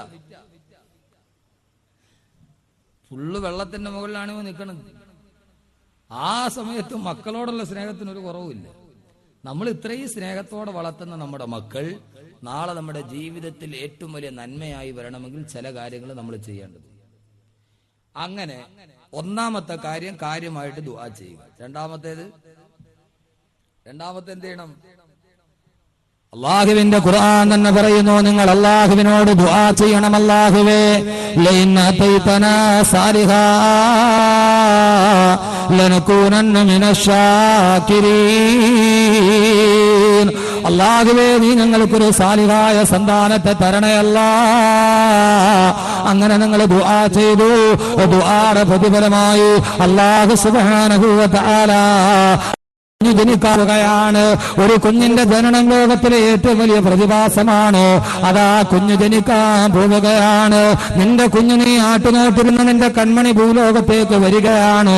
അള്ളാഹുവിന്റെ പ്രവാചകൻ പറഞ്ഞു, ഒരു കുഞ്ഞു ജനിച്ചാലുടനെ അവന്റെ വലതു ചെവിയിൽ നീ ബാങ്ക് കൊടുക്കണം, ഇടതു ചെവിയിൽ ഇഖാമത്ത് കൊടുക്കണം, അവന് സുന്ദരമായൊരു പേര് വിട്ടു കൊടുക്കണമെന്ന് ആദരവായ പ്രവാചകൻ നബി മുഹമ്മദുർ റസൂലുള്ളാഹ്.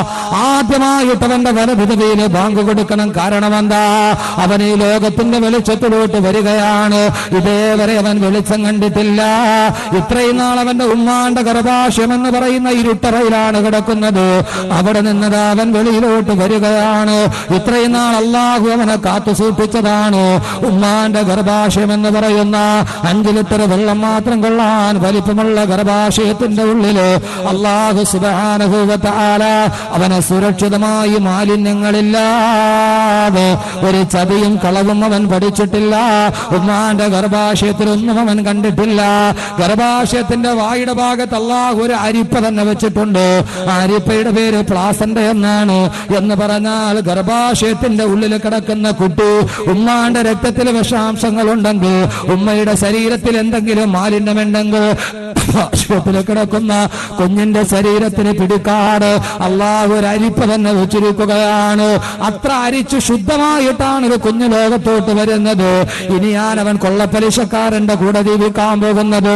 ഇനിയാണ് അവൻ കള്ളുകുടിയനെ കാണാൻ പോകുന്നത്. ഇനിയാണ് അവൻ പെൺവാണിഭക്കാരനെ കാണാൻ പോകുന്നത്. അവൻ ഇത്രയും നാളും ഇരുട്ടത്തായിരുന്നു. ഇനി അവൻ കാണാൻ വെളിച്ചം കാണാൻ പോവുകയാണ്.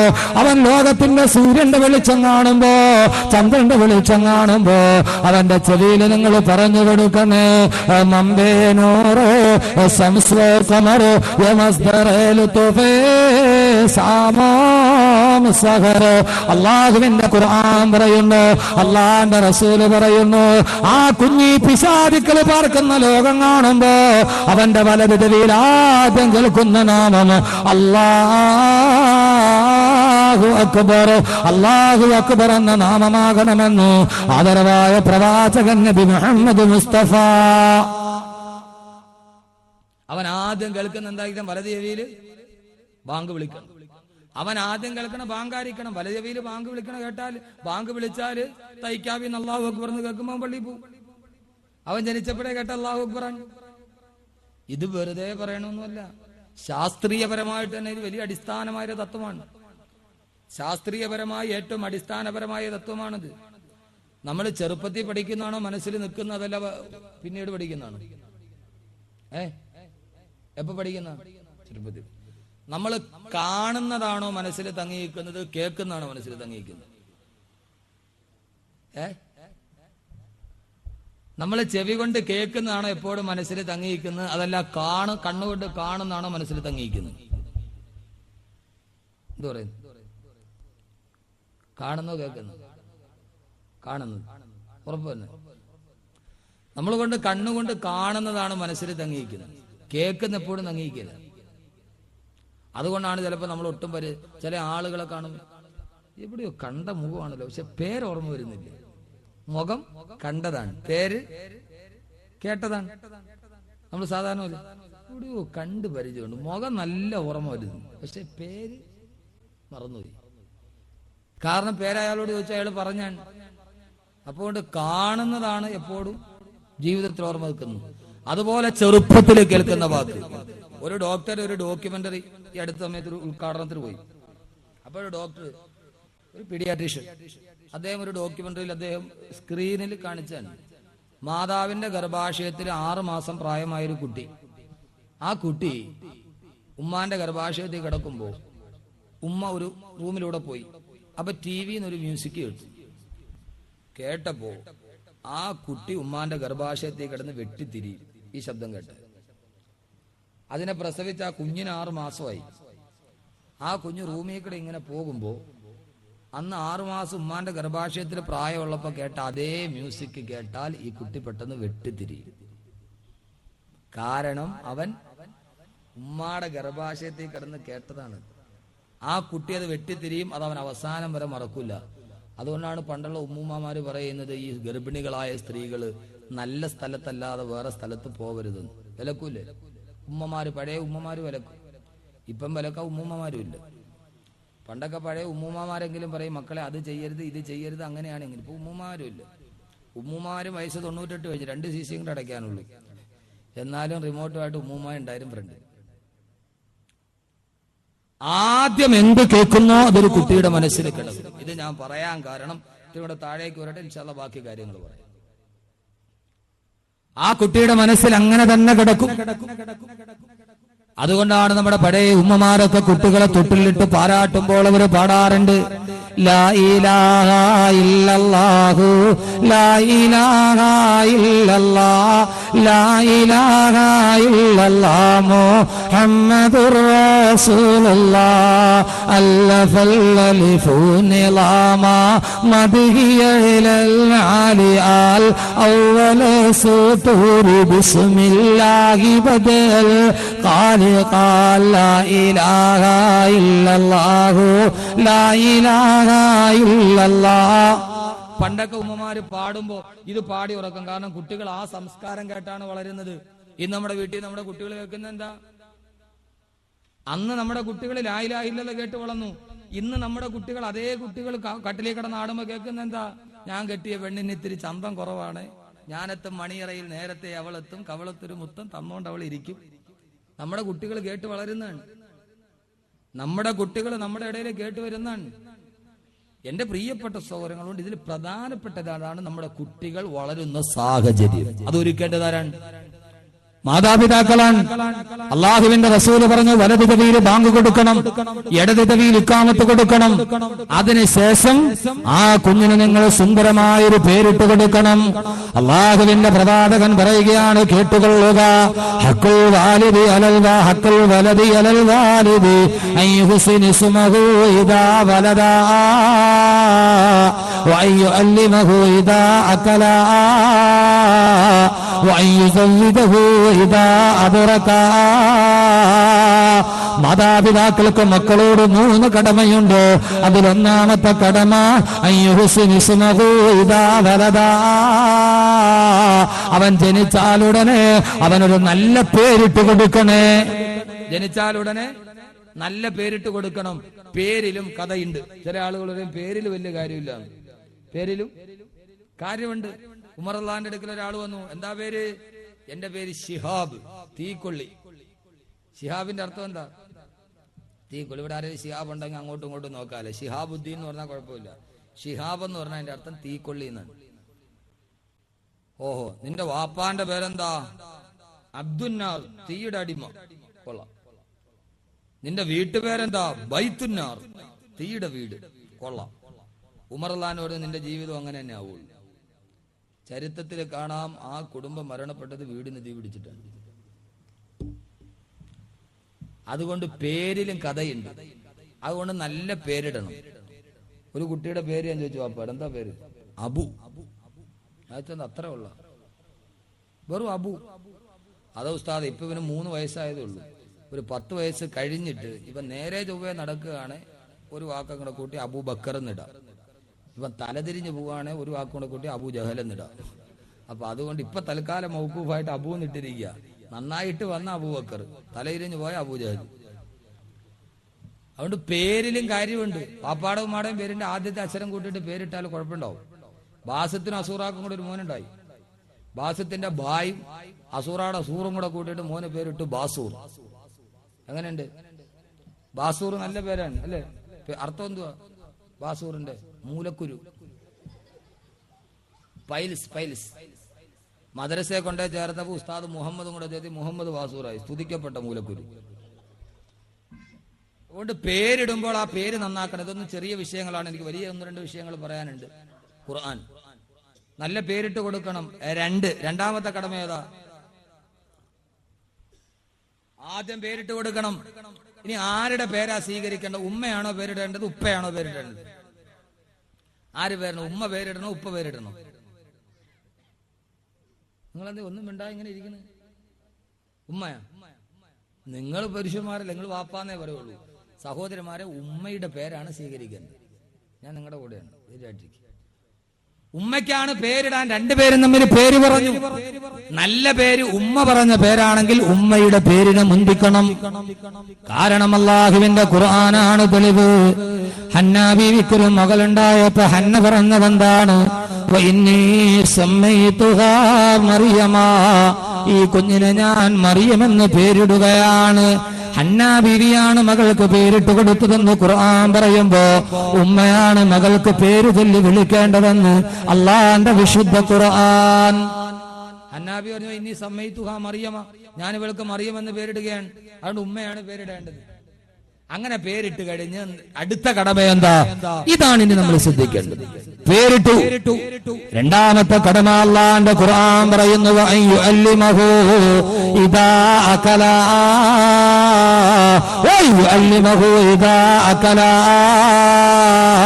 അവന് ബുദ്ധിയായി കഴിഞ്ഞാല് അവനെ നീ അള്ളാഹിനെ കുറിച്ച് പഠിപ്പിച്ചു കൊടുക്കണേ, അള്ളാഹുവിന്റെ ദീൻ പഠിപ്പിച്ചു കൊടുക്കണേ. അള്ളാഹുവിന്റെ വിശുദ്ധനായ പ്രവാചകൻ പറയുമ്പോ പ്രായപൂർത്തി എത്തുമ്പോ, സഹോദരങ്ങളെ, പ്രായപൂർത്തി എത്തുന്നതിന് മുമ്പേ മക്കളുടെ കാര്യത്തിൽ ഓരോ മാതാപിതാക്കൾ ശ്രദ്ധിക്കണേ. ഖുർആൻ പറയുകയാ, അള്ളാന്റെ ഖുർആൻ പറയുന്നത് കേൾക്കുക. യാ അയ്യുഹല്ലദീന ആമനൂ ലയസ്തഅദിനുകുമുല്ലദീന മലകത് അയ്മാനുകും വല്ലദീന ലം യബ്ലുഗുൽ ഹുൽമ മിൻകും സലാസ മർറാത്ത്. 3 നേരങ്ങളിൽ ഓരോ മാതാപിതാക്കളും മക്കളെ വളർത്തുന്നവർ ശ്രദ്ധിച്ചു കൊള്ളുക.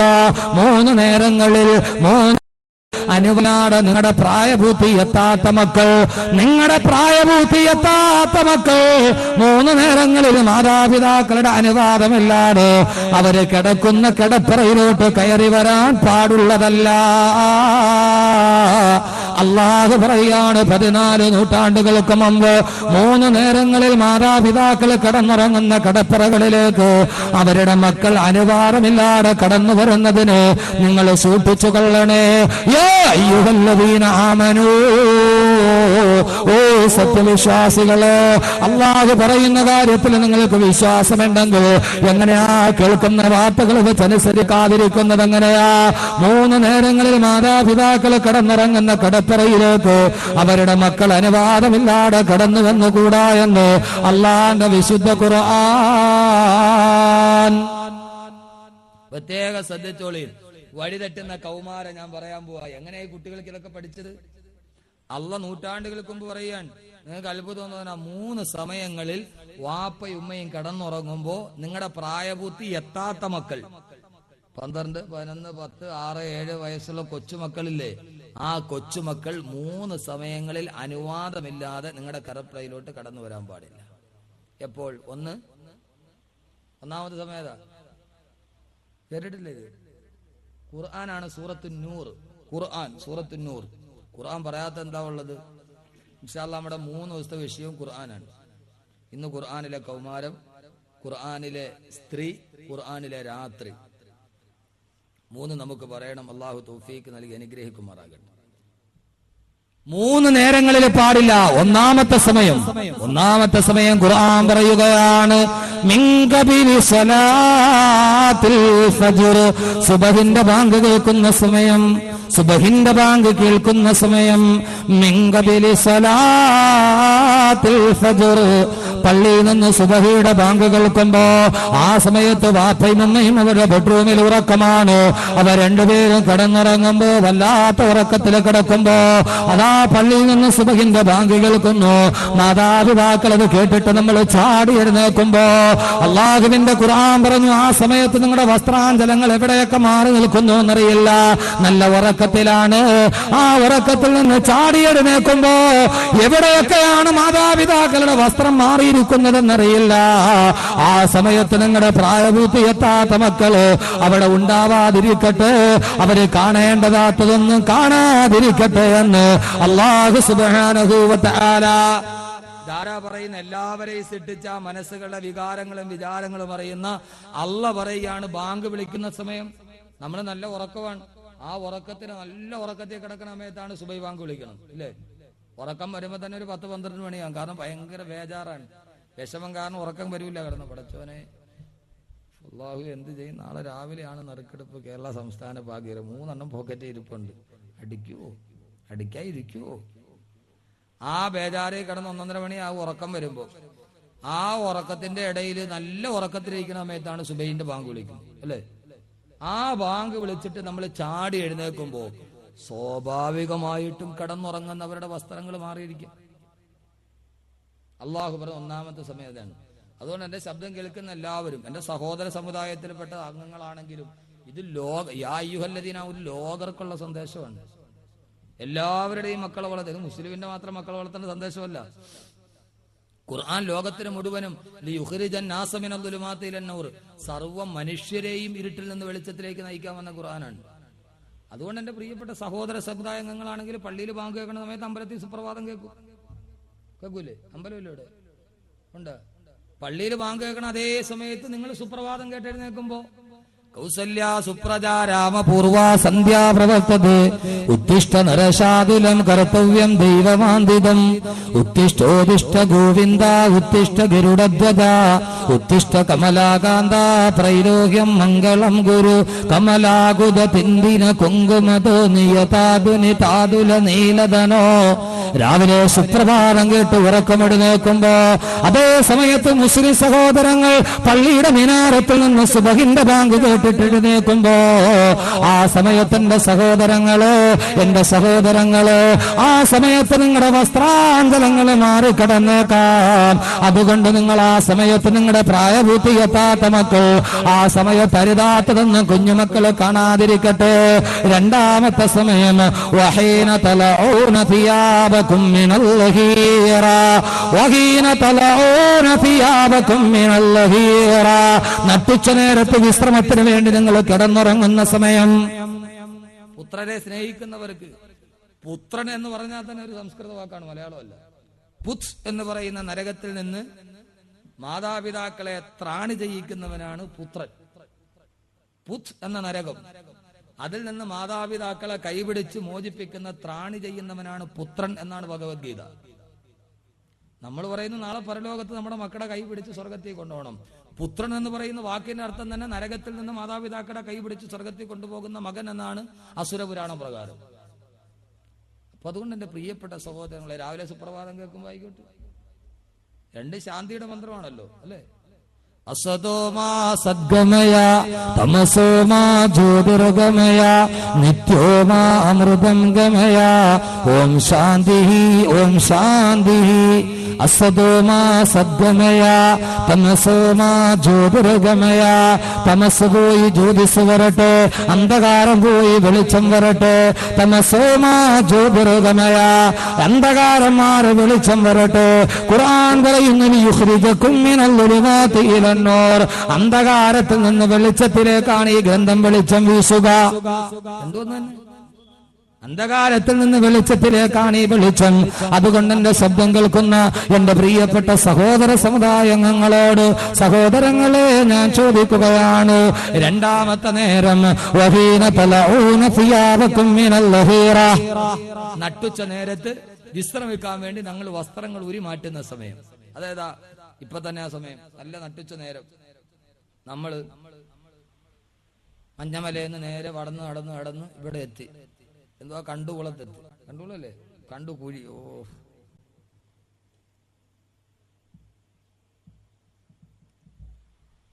എന്തേലും ആട്ടെ, ഞാൻ പറയണില്ല. പിന്നെ പണ്ടൊരു സംസ്ഥാനത്തിൽ പോയി അച്ഛന്റെ പേര് പറഞ്ഞ് ഞാൻ പെട്ടുപോയി. ഒരു മതസൗഹാർദ്ദ സമ്മേളനത്തിന് പോയതാ. സ്വാമിയുടെ പേരൊക്കെ ഞാൻ പറഞ്ഞു പറ്റി, പക്ഷെ അച്ഛന്റെ പേര് ഫാദർ ജോസഫ് മുണ്ടുനടയിൽ എന്നായിരുന്നു. Father Joseph Mundunadayil. അത് സംഘാടകര് സ്വാഗതം വന്നപ്പോൾ മാറിപ്പോയി, ഫാദർ ജോസഫ് മുണ്ടിനടിയിലായി. മുണ്ടുനടയിൽ നിന്നാണ്, അത് വായിക്കാൻ വേണ്ടി ഇച്ചിരി പാടുപെട്ടു. അപ്പൊ എന്ന് പറഞ്ഞ മാതിരി കണ്ടു കുഴി എങ്കിൽ കുഴി കിടക്കട്ട്. അപ്പൊ ഈ കുഴി നോക്കാൻ നമുക്കൊന്ന് കേറണ്ടേ? നിങ്ങൾ നട്ടുച്ച നേരത്ത് മഞ്ഞമലയിൽ പോയിട്ട് നടന്ന് വീട്ടിൽ വന്നു. വല്ലാത്ത വേർപ്പിൽ മുങ്ങി കുളിച്ചിരിക്കുന്ന സമയമാണ്, ഭയങ്കര ചൂട്. നേരെ വീട്ടിൽ കയറുമെന്ന് പറഞ്ഞാൽ നമ്മൾ എന്ത് ചെയ്യും? നേരെ വീട്ടിൽ വന്നു കഴിഞ്ഞാൽ ഉടനെ ആ ഷർട്ട് ഊരി ഹാങ്കർ ഇടും, അല്ലേ? പാന്റാണ് ഇട്ടേക്കണേ, പാന്റ്. ഇപ്പോഴത്തെ പിള്ളേരെ പാന്റ് വിട്ട് നോക്കി എണ്ണ തേച്ചാൽ ഊരാൻ പറ്റൂ, അല്ലെ വല്ല ഗ്രീസ് വിട്ട് കൊടുക്കും. അത്രയ്ക്ക് ടൈറ്റാണ്. ഇതെങ്ങനെ കയറ്റിയിടണമെന്നാ എനിക്കറിയാൻ പാടില്ലാത്ത. ഈ ഞണ്ട് ഇറുക്കി പിടിച്ച് കിടക്കണമാതിരി തൊടയിൽ ഇങ്ങനെ ഈ പ്ലാസ്റ്റിക്കിന്റെ സഞ്ചി വെച്ചമാതിരി ഇതെങ്ങനെ ഇടുന്നത്? എനിക്ക് വേണമെങ്കിൽ പ്ലംബർമാർ ചെയ്യണമാതിരി PVC പൈപ്പ് ചൂടാക്കിയിട്ട് കയറ്റൂല കയറിയില്ലെങ്കിൽ. അതുമാതിരി ഇതിട്ടാൻ നേരത്ത് വിളക്കിന്റെ അവിടെ കൊണ്ട് വെച്ച് ചൂടാക്കി വലിച്ചൊക്കെ കയറ്റാൻ പറ്റുള്ളൂ. അല്ലെ രണ്ടുപേര് താഴെ ഇങ്ങനെ രണ്ട് സൈഡും വലിച്ചു പിടിച്ചുകൊണ്ടിരിക്കണ പോലെ തെങ്ങിന്റെ മുകളിലും കയറിയിട്ട് ചാടി ഇറങ്ങണം. അല്ലാതെ ഇത് കയറി പോവില്ല. ഇപ്പൊ അതെല്ലാം മാറി പെണ്ണുങ്ങൾക്ക് കുറെ ചുരിദാറും ഇപ്പൊ അങ്ങനെ ഇറങ്ങി. ഇപ്പൊ പെണ്ണുങ്ങൾക്ക് ചുരിദാർ ഇറങ്ങിയിട്ടില്ല, PVC പൈപ്പ് കാലിട്ട മാതിരി. എന്റെ പൊന്നു സൗകര്യമാരെ തനിച്ച ഹറാമാണത്. ഇപ്പൊ ഇത്രയും നാളും പാട്യാലയായിരുന്നു. അത് താഴെ ഞണ്ട് പിടിച്ച് കിടക്കണമാതിരി കിടക്കും, ഇപ്പുറം മുഴുവനും കാലിന്റെ ഭാഗമൊക്കെ മദ്ദളം കിടക്കണമാതിരി കിടക്കും. അതൊരു ഇച്ചിരി പൊത്തുവരുത്തുണ്ടായിരുന്നു. ഇപ്പൊ അത് ഇറങ്ങിയിട്ട് അവസാനം PVC പൈപ്പ് കാലിട്ട മാതിരി ഒരുമാതിരി ഒരു സാധനം. തനിച്ച ഹറാമാണ്, തനിച്ച ഹറാം. വസ്ത്രം കാലും മറഞ്ഞു എന്ന് നോക്കണ്ട, ശരീരത്തിന്റെ അങ്കലാവിനും വെളിയിൽ കാണുന്ന മുഴുവൻ ഹറാമാണ്. ഇൻഷാ അല്ലാഹ് ഖുർആനിലെ സ്ത്രീ പറയുമ്പോ പറയാം. ആ സമയത്ത് നമ്മൾ വസ്ത്രം ഊരി മാറ്റും. എന്നിട്ട് എന്ത് ചെയ്യും? ചൂട് കാരണത്താൽ ഇപ്പൊ ഒക്കെ വീട്ടിൽ കിടക്കാൻ പറ്റുമോ? ഒരു കയ്യിൽ എടുത്തു കൊടുക്കും. തമിഴിന്റെ ആണ് 2.20 ഉണ്ട്, മലയാളിയുടെ കയ്യിലാണ് 2 മീറ്റർ കാണും. അതെടുത്ത് ഉടുത്തു കഴിഞ്ഞാൽ ഇച്ചിരി കുടവേറും കൂടെ ഉണ്ടെങ്കിൽ ഒരിടത്ത് എത്തൂല. ഒരിത്തിരി കുടവേറും ചില ആളുകളില്ല, അള്ളാഹു പറഞ്ഞ് ഇങ്ങനെ കൈയ്യട്ടണ. അപ്പൊ അങ്ങനെ വയ്ക്കുമ്പോ ഇതങ്ങ് കെട്ടിക്കഴിഞ്ഞാൽ പിന്നെ എത്തൂല. നമ്മൾ അങ്ങനെ ഇരുന്നിട്ട് നേരെ എന്ത് ചെയ്യും? സ്വാഭാവികമായി തണുപ്പ് കിട്ടാൻ വേണ്ടി ആ ടൈൽസിന്റെ മുകളിലോട്ട് വെറുതെ അങ്ങ് നീണ്ടു മലർന്നങ്ങ് കിടക്കും. ഫാൻ മുകളിൽ കറങ്ങുകയും ചെയ്യും. നമ്മളിങ്ങനെ മലർന്ന് അവിടെ കിടക്കും, വാപ്പയും ഉമ്മയും. ഈ സമയത്ത് മക്കളെങ്ങാനും വാതിൽ തുറന്ന് നേരെ വന്ന് കിടന്ന പടച്ചവന് ഇതെന്തായി കാണണത്? അള്ളാഹുവേ ഇതെന്തായത്? വെഞ്ഞാറമൂട് താലൂക്ക് ഹോസ്പിറ്റലിൽ പോസ്റ്റ്മോർട്ടത്തിന് മയ്യത്തിട്ട മാതിരി. ആദ്യം ആ കുട്ടി വരുമ്പോ കാണുന്ന എന്താണ്? ഈ ഒരവസ്ഥയാണ്. അള്ളാഹുവിന്റെ ഖുർആൻ പറഞ്ഞു, വഹീന തലഊന സിയാബകും മിനൽ ലഗീറ. നട്ടുച്ച നേരത്ത് നിങ്ങളുടെ വിശ്രമത്തിന് വേണ്ടി നിങ്ങൾ വസ്ത്രങ്ങൾ മാറ്റുന്ന നേരം ആ സമയത്ത് നിങ്ങളുടെ കുഞ്ഞുങ്ങൾ ആ പരിസരത്ത് വരാതിരിക്കട്ടെ, ആ കുഞ്ഞുങ്ങൾ പരിസരത്ത് വരാതിരിക്കട്ടെ. മൂന്നാമത്തെ നേരം മിൻ ബഅദി സലാത്തിൽ ഇശാ, മിൻ ബഅദി സലാത്തിൽ ഇശാ. ഇശാ നമസ്കാരം കഴിഞ്ഞ് നവദമ്പതികൾ മുഴുവനും മൗനാനുരാഗത്തിന്റെ മേഖലകളിലോട്ട് നടന്നു പോകുന്ന സമയം, നിങ്ങൾ ഭാര്യ ഭർത്താക്കന്മാരെ കിടപ്പറ പങ്കിടുന്ന സമയം, അള്ളാന്റെ ഖുർആൻ പറയുകയാ, ഈ 3 നേരങ്ങളും നിങ്ങളുടെ മക്കൾ അവിടെ ഉണ്ടാവാൻ പാടില്ല എന്ന് പറഞ്ഞാൽ അതിന്റെ അർത്ഥം എന്താ? എന്റെ മാതാപിതാക്കളെ ഗൗരവമായി ചിന്തിക്കണേ. ഇത് കാണുന്നത് കൊണ്ട് മക്കൾ വഴിതെറ്റി പോകുമെന്നല്ല. ആ മക്കളെ നിങ്ങൾ വളർത്തുന്ന സാഹചര്യം നല്ല സാഹചര്യമായിരിക്കണം. നിങ്ങളുടെ വീടിന്റെ ഉള്ളിൽ ഹറാമ് കാണിച്ച് മക്കളെ വളർത്തരുത്. ഇത്ര പോലും സൂക്ഷിക്കാൻ ഖുർആൻ നിങ്ങളോട് പറയുമ്പോ 10:30 മണിയായാലും TV ഓഫാക്കാതെ MTVയും ഫാഷൻ TVയും കാണിച്ച് ഇടത്തും വലത്തും മക്കളെ ഇരുത്തിയിട്ട് ഫാഷൻ ഷോ കാണിച്ചു കൊടുക്കുന്ന എന്റെ പ്രിയപ്പെട്ട മുസ്ലിം മാതാപിതാക്കളെ, സീരിയലിന്റെ കഥകൾ കാണിച്ചു കൊടുത്തിട്ട് എത്രയോ മക്കളാണ് ജനൽ കമ്പിയിൽ ആത്മഹത്യ ചെയ്തത്. സീരിയലിന്റെ കഥ കാണിച്ചിട്ട് മക്കൾക്ക് കാണിച്ചു കൊടുക്കുമ്പോ രാവിലെ മുതൽ പാതിരാത്രി വരെ ലോകത്തുള്ള കയ്യിൽ പൊതിഞ്ഞ സൂഖകെട്ടിൽ വെച്ച് ഈ ലോകത്ത് നിന്ന് നാം യാത്രയാകുമ്പോ, സഹോദരങ്ങളെ, നമ്മൾ നമ്മുടെ മക്കളെ വളർത്തുന്നത് എന്തിനു വേണ്ടിയാണ്? നമ്മുടെ മക്കളെ വളർത്തുന്നത് എന്തിനു വേണ്ടിയാണ്? ആ മക്കളെ വളർത്തുന്ന ദുനിയാവിലെ ഒരു തുള്ളി വെള്ളം വന്നില്ലെങ്കിലും വേണ്ടില്ല. നാളെ പള്ളിക്കാട്ടിൽ പോയി കിടക്കുമ്പോ എല്ലാവരും പള്ളിക്കാട്ടിൽ നിന്ന് മണ്ണിട്ട് മൂടി തിരിച്ചു പോകുമ്പോ അല്ലാഹുവിന്റെ റസൂല് പറഞ്ഞതെന്താണ്? എല്ലാവരും അവനെ ഖബറിലേഖനാക്കിയിട്ട് പോകുമ്പോ അവന്റെ ജീവിതത്തിൽ ആകെ ബാക്കി ഉണ്ടാകുന്നത് 3 കാര്യങ്ങളാണ്. ഒന്ന്, അവൻ ചെയ്ത സാലിഹായ കർമ്മങ്ങൾ. മറ്റൊന്ന്, വലതുന് സാലിഹുന്, അവന് വേണ്ടി ദുആ ചെയ്യുന്ന സാലിഹായ ഒരു സന്താനമുണ്ടെങ്കിൽ, സഹോദരങ്ങളെ, സഹോദരിമാരെ, നാളെ പള്ളിയുടെ 6 അടി മണ്ണിൽ കിടക്കുമ്പോ അല്ലാഹുവേ, ഈ കണ്ണിനുള്ളിൽ കിടക്കുന്ന എന്റെ ഉമ്മയാണ് ഉപ്പയാണെന്ന് പറഞ്ഞു ആ ഖബറിന്റെ അടുക്കൽ വന്ന് ദുആ ചെയ്യുന്നൊരു മകൻ വേണമോ? ഒരു സന്താനം വേണമോ? അതിനുവേണ്ടി പരിശ്രമിക്കുക. അല്ലാഹു നമ്മുടെ മക്കളെ അങ്ങനെയാക്കി പെരുമാറാകട്ടെ. നാളെ പള്ളിക്കാട്ടിൽ ചെന്ന് കിടക്കുമ്പോ നമുക്ക് അല്ലാഹു സുബ്ഹാനഹു വ തആല നമ്മെ ഓർത്ത് കരയുന്ന, നമുക്ക് വേണ്ടി ദുആ ചെയ്യുന്ന, നാളെ പരലോകത്ത് വിവശരും പരവശരുമായിട്ട് നിൽക്കുമ്പോ അല്ലാഹുവിന്റെ മുമ്പിലേക്ക് നമ്മളെ നടത്തിക്കൊണ്ടു പോകുന്ന നല്ല മക്കളെ അല്ലാഹു നൽകി അനുഗ്രഹിക്കുമാറാകട്ടെ എന്ന ദുആയോടെ ഈ വിഷയം ഇൻഷാ അല്ലാഹ് ഇതിന്റെ കുറച്ചു ഭാഗം കൂടിയുണ്ട്. ആ ഭാഗം ഇൻഷാ അല്ലാഹ് നമുക്ക് ചർച്ച ചെയ്യാം. അല്ലാഹു തൗഫീഖ് നൽകി അനുഗ്രഹിക്കുമാറാകും. അല്ലാഹു തൗഫീഖ് നൽകി അനുഗ്രഹിക്കുമാറാകും. അങ്ങനെ നമ്മുടെ മക്കളെ നാഫിയ ഇൽമ നൽകി നല്ല രീതിയിൽ വളർത്താൻ വേണ്ടി ശ്രമിക്കുക. നാളെ നമ്മുടെ വിഷയം ഖുർആനിലെ സ്ത്രീ എന്ന് പറയുന്ന വിഷയമാണ്. ഇതിന്റെ ഒരു ചെറിയ ദുഃഖകരമായൊരു ദുഃഖമല്ല, കുഴപ്പമൊന്നുമില്ല. നാളെ ഇൻഷാ അല്ലാഹ് അതിന് ഞാൻ ഉണ്ടാവില്ല. നാളെ എനിക്ക് അത്യാവശ്യമായിട്ടൊരു യാത്ര പോകണം, തിരിച്ച് കറക്റ്റ് എത്തുകയില്ല. ഞാനിതേപോലെ കുറേ ഡേറ്റ് കൊടുത്തിരിക്കുക, അതിൻ്റെ ഇടയിൽ എന്തെങ്കിലും അത്യാവശ്യം വന്നാൽ പോയേ പറ്റുള്ളൂ. അപ്പം നാളെ ഞാൻ ഇല്ലാത്തത് കൊണ്ട് ഇൻഷാ അല്ലാഹ് 24-ാം തീയതിയെ നമ്മുടെ അവസാനിക്കും. ഞാൻ ഉണ്ടാവും 23-ാം തീയതി, നാളെയും നാളെ കഴിഞ്ഞുമായിട്ടാണ് തീരേണ്ടത്. നാളെ ഞാൻ ഇല്ലാത്തത് കൊണ്ട് നാളെ കഴിഞ്ഞ് ഇൻഷാ അല്ലാഹ് ഇന്നിപ്പോ ദിവസം